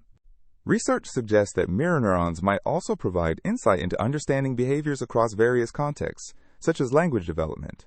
When children hear words paired with actions, their mirror neurons help them grasp the relationship between the spoken language and the corresponding physical movement. This connection reinforces their learning process, aiding in speech development. Moreover, mirror neurons could play a role in the artistry of performance. Artists, dancers, and actors often draw from their experiences and emotions to convey depth in their work. By tapping into their own feelings and mirroring those emotions, performers can create an authentic connection with their audience. This ability to evoke emotion is, in part, supported by the brain's mirror neuron system. In neuroscience, the ongoing exploration of mirror neurons continues to reveal new knowledge about human behavior and interconnectivity. Understanding their function helps clarify aspects of perception, learning, and socialization. As research develops, we may uncover even more layers to how these remarkable neurons shape our experiences and connections with one another. In conclusion, mirror neurons are a profound element of our neural circuitry that influences the way we learn, empathize, and relate to one another. They serve as a bridge that connects our actions to the actions of others, enabling us to experience the world in a rich and interconnected manner. As you observe the world around you, remember that there is a complex network of neurons mirroring experiences, fostering understanding, and building connections. It's a reminder that we are not alone in our thoughts and feelings. Instead, we are part of a shared human experience, where our actions and emotions resonate deeply with those around us. Dissociation is a fascinating and complex experience that many people may encounter at some point in their lives. It can be characterized by a sense of disconnection from one's thoughts, identity, or memory. To understand dissociation fully, it is helpful to explore its nature, causes, and effects, often stemming from stress or trauma. Imagine walking along a riverbank, engrossed in the beauty of nature surrounding you. The gentle flow of water, the rustling leaves, and the soft chirping of birds can create a state of peace and tranquility. However, in a moment of extreme stress or emotional turmoil, this feeling of connectedness may shift. You might feel as if you have drifted away from yourself, almost like a leaf carried downstream, distant from your own thoughts and experiences. This sensation can sometimes lead to confusion, disorientation, or even a feeling of watching yourself from the outside. Dissociation can manifest in several ways. One common form is depersonalization, where individuals feel as if they are observing themselves from a distance. It can be likened to watching a movie where you are both the actor and the audience. You may notice your hands moving or hear your voice speaking, yet it all feels strangely detached. It is as if you are in a dream and can see everything clearly but strangely feel like you don't belong in that moment. Another aspect of dissociation is derealization, which involves a sense of detachment from the world around you. In this experience, the environment may feel surreal or distorted. Colors might seem muted, shapes may appear odd, and familiar places can start feeling foreign. This change in perception can create a sense of unease, making everyday life feel disjointed and confusing, as if you are wandering in a painting rather than interacting with the physical world. Memory disruption is another fundamental aspect of dissociation. Some individuals may find that they cannot recall significant events in their lives, particularly those linked to stress or trauma. This memory loss is not simply forgetfulness. It can be as if parts of one's history are obscured or blank. The brain, in its effort to manage overwhelming feelings or events, may shield itself by encoding certain memories in a way that makes them inaccessible. This protective mechanism can create gaps in a person's life story, which can lead to questions about identity and the self. Dissociation often emerges as a coping mechanism in response to stress. When an individual faces overwhelming situations, whether it be relationships, work, or traumatic events, the mind can instinctively create distance to shield itself from emotional pain. For example, have you ever found yourself daydreaming during a particularly dull lecture or a tedious meeting? This temporary escape might seem harmless, yet it illustrates how the mind seeks reprieve from situations deemed too hard to face. Trauma can be a significant catalyst for dissociative experiences. Individuals who have faced difficult events, such as accidents, abuse, or loss, might find that their mind sets up protective barriers to help them navigate their emotions. This is not a choice, but rather an instinctive response of the brain seeking to ease the burden of distress. For those who have gone through traumatic experiences, dissociation can serve as a double-edged sword. While it provides temporary relief, it can also complicate the process of healing and recovery. It is essential to remember that dissociation is not inherently bad. It is a natural response and can be beneficial in certain situations, allowing individuals to manage distress and navigate through periods of difficulty. However, when the experience of disconnection becomes chronic, it can interfere with everyday life and relationships. Individuals may struggle to engage fully with their surroundings, feel alienated from their emotions, or find it challenging to connect with others. Understanding dissociation can also involve exploring its prevalence in various contexts.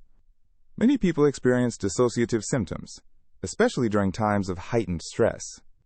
Everyday stressors, such as work pressure, major changes in life, or societal challenges, can trigger our minds to retreat.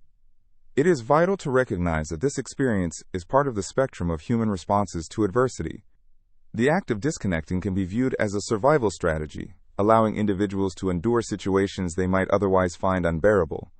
In mental health discussions, it is increasingly recognized that awareness of dissociation can foster empathy and understanding. By acknowledging that someone might be experiencing disconnection, we can create a safe environment for them to share their feelings.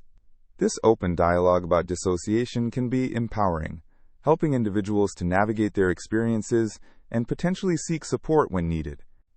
As we explore the nature of dissociation, we can appreciate the remarkable resilience of the human mind.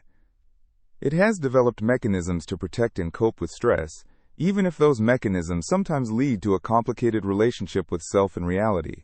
By recognizing the signs and effects of dissociation, individuals can learn to navigate their experiences more effectively, connecting once again with their thoughts, memories, and identities. The journey through understanding dissociation is as unique as each individual's experiences. As we reflect on the ways we engage with ourselves and the world, we foster a deeper understanding of our mental landscape. In doing so, we recognize the power of connection, both to ourselves and to those around us, cultivating a path toward healing and wholeness. Have you ever noticed how a lingering thought about an unfinished project or half-read book can stay in your mind longer than something you've completed? This curious phenomenon is known as the Zeigarnik Effect, named after Russian psychologist Bluma Zeigarnik, who discovered this intriguing aspect of human psychology in the 1920s. The Zeigarnik Effect highlights our tendency to remember incomplete or interrupted tasks better than those we have completed. Imagine you are in a restaurant and you order a delicious meal. While waiting, you might chat with your friends or enjoy some breadsticks. However, your mind keeps drifting back to that meal as you wonder if it will be as tasty as you hoped. Once the meal arrives and you've enjoyed every bite, the anticipation fades, and you might forget about it sooner than you think. In contrast, that sense of anticipation and the task of waiting linger in your memory longer, illustrating the Zeigarnik Effect in action. Research has shown that this impact stems from the brain's desire for closure. When tasks remain incomplete, they create a mental tension that our minds want to resolve. Think of it as an unfinished jigsaw puzzle lying on the table. As long as some pieces are missing, you will feel compelled to complete it. The unfinished task keeps you engaged and mentally stimulated, while completed tasks, once resolved, tend to get pushed aside. You might have experienced this in many areas of life. For instance, when studying for an exam, you may find that you remember concepts you still need to grasp better than those you've already mastered. This can motivate you to revisit difficult topics or challenge yourself further. Similarly, in project management, team members often find themselves preoccupied with outstanding tasks, leading to increased productivity as the unfinished elements push them to focus and complete their objectives. The Zeigarnik Effect can be observed in daily life, even outside academic or work environments. Consider a captivating story that you're in the middle of reading. You may recall the suspense and emotions tied to various plot points, yearning to know what happens next. It's often the cliffhangers that keep us engrossed, making us come back for more. This is similar to how television series often end episodes on a suspenseful note, ensuring viewers are eager to watch the next installment. The unresolved storylines activate our cognition, illustrating another instance of the Zeigarnik Effect. Interestingly, this principle can also be applied in our personal relationships. When we have lingering feelings or unsaid words in a conversation, it can weigh heavily on our minds. The unresolved nature of these interactions can ironically endear them to us, as we might dwell on what was left unsaid or consider different outcomes. As a result, the discussions that feel unfinished often stay fresh in our memories, prompting us to revisit them in our minds. The Zeigarnik Effect has practical implications even in how we manage our daily lives. Creating a to-do list can be an excellent way to harness this effect. As tasks are left incomplete, they linger in your thoughts, prompting action. When you check an item off, while gratifying, that task fades from your immediate concern, allowing space for new challenges. Conversely, looking at the list can evoke the tension of incomplete tasks, motivating you to tackle them one by one. In the realm of productivity, this idea can be powerful. For those looking to enhance their efficiency, consider tackling projects in smaller chunks instead of trying to complete everything at once. By breaking tasks down into manageable sections, you can tap into the Zeigarnik Effect, keeping the unfinished elements alive in your mind and pushing yourself to keep progressing. This not only allows for a greater focus on each individual task, but also provides a sense of accomplishment as you complete each section. However, it is essential to be mindful of how this effect can sometimes lead to stress or anxiety. The piling up of incomplete tasks can become overwhelming, leading to a cycle of procrastination where the feeling of mental tension can prompt avoidance. Finding balance is key. While the motivation from unfinished tasks can be beneficial, it's also crucial to engage in activities that bring relief and joy. Celebrate your completed tasks to alleviate pressure and recognize what you've accomplished, creating a sense of closure that balances the unfinished goals. In various fields, the Zeigarnik Effect has provided insight into human behavior. Marketers often design campaigns that leave consumers with a cliffhanger, encouraging them to return to see the full story. Writers, filmmakers, and content creators understand that leaving certain elements unresolved keeps their audience engaged, increasing interest and emotional investment. This understanding underscores how the human mind gravitates towards the unfinished, keeping creativity alive and driving engagement. In conclusion, the Zeigarnik Effect serves as a reminder of how our minds work. It not only explains why we often ponder unfinished tasks more than those we have finalized, but also showcases our innate desire for closure. By harnessing this understanding, we can channel our thoughts around unfinished projects and create a unique combination of motivation and productivity. So embrace the unresolved and allow your mind to play with possibilities, recognizing that sometimes what remains incomplete might spark the most creativity and engagement. The Proust phenomenon is a fascinating psychological occurrence named after the French novelist Marcel Proust. Proust depicted this experience vividly. In his work, In Search of Lost Time, he described how a simple taste, specifically that of a Madeleine cookie dipped in tea, could suddenly transport him back to memories of his childhood. This phenomenon highlights the powerful connection between our senses and memory, revealing how a single taste or smell can evoke a rich tapestry of past experiences. When we think about memories, we often associate them with visual images or sounds. However, taste and smell are uniquely powerful in triggering nostalgic recollection. This is largely due to the way our brain processes these senses. The olfactory bulb, which is responsible for our sense of smell, is closely linked to the limbic system, the part of the brain that processes emotions and memories. This connection explains why a familiar fragrance can instantly draw us back to specific moments in our lives. Imagine walking into a bakery and being enveloped by the aroma of freshly baked bread. Suddenly, you may find yourself recalling a time spent with a loved one, perhaps during a Sunday morning breakfast. The smell of that bread doesn't just stimulate your appetite, it also evokes feelings of warmth, comfort, and shared experiences. Just like Proust's Madeleine, this bread aroma becomes a key that unlocks emotions and memories that may have been buried deep within. Similarly, flavors can trigger memories with extraordinary clarity. Think about the taste of a particular dish you enjoyed during family gatherings. The rich and savory notes of a traditional recipe can transport you back in time, making you feel as if you're once again sitting at the dinner table, surrounded by family and laughter. Food has a unique power to bind us to our history, reminding us of celebrations, traditions, and the people we love. This phenomenon isn't just about nostalgia. It also has practical applications in our everyday lives. For instance, chefs and food scientists understand the emotional impact of flavors and carefully craft their creations to elicit specific responses from diners. A dish that resonates on an emotional level can enhance the dining experience, turning a meal into an unforgettable moment filled with connection and happiness. The Proust phenomenon can even play a role in therapeutic settings. For individuals with memory loss or cognitive decline, familiar smells and tastes can serve as effective tools for evoking memories and stimulating conversation. It's not uncommon for caregivers to use favorite foods or scents to help their clients recall pleasant experiences, helping to bridge the gap between past and present. Moreover, this phenomenon extends beyond food and drink. Consider the scent of a particular flower or the smell of rain on dry earth. These experiences can evoke vivid memories tied to significant moments, such as a childhood summer spent playing in a garden or a romantic stroll in nature. Scents can become markers in our lives, connecting us to experiences and emotions that form our narrative. In exploring the phenomenon further, it's important to recognize that everyone's sensory associations are unique.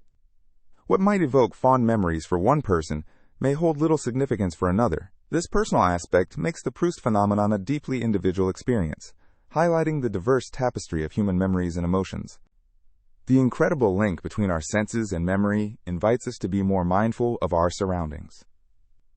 By paying attention to scents and flavors in our daily lives, we can cultivate a richer awareness of how they influence our feelings and thoughts. Perhaps the next time you sip a warm cup of tea, take a moment to reflect on the memories it evokes. Each sip could be a doorway to a past experience, a lesson learned, or a cherished moment. Engaging all your senses can enhance your appreciation of the present moment. Whether it's the aroma of your morning coffee or the taste of a favorite dessert, these sensory experiences can ground you in the here and now, while also offering the joy of revisiting past emotions and experiences. This duality enriches our lives, making each moment more meaningful and layered. So as you go about your day, consider how taste and smell shape your memories. The Proust phenomenon is not just a concept. It's an invitation to engage with your senses more deeply. Each aroma and flavor has the potential to unlock a story from your past, creating a bridge between your experiences and your present self. Embrace these moments and allow them to weave together the fabric of your memories. In conclusion, the power of taste and smell in evoking memories is a testament to the complexity and richness of human experience. Just as Proust illustrated through his brilliant narrative, our senses provide keys to the past, allowing us to relive joys, sorrows, and everything in between. So next time you savor a dish or breathe in a familiar scent, take a moment to explore the memories that may arise and revel in the beauty of that experience. The world around you is filled with sensory treasures waiting to be unearthed, each holding a memory that contributes to the story of who you are.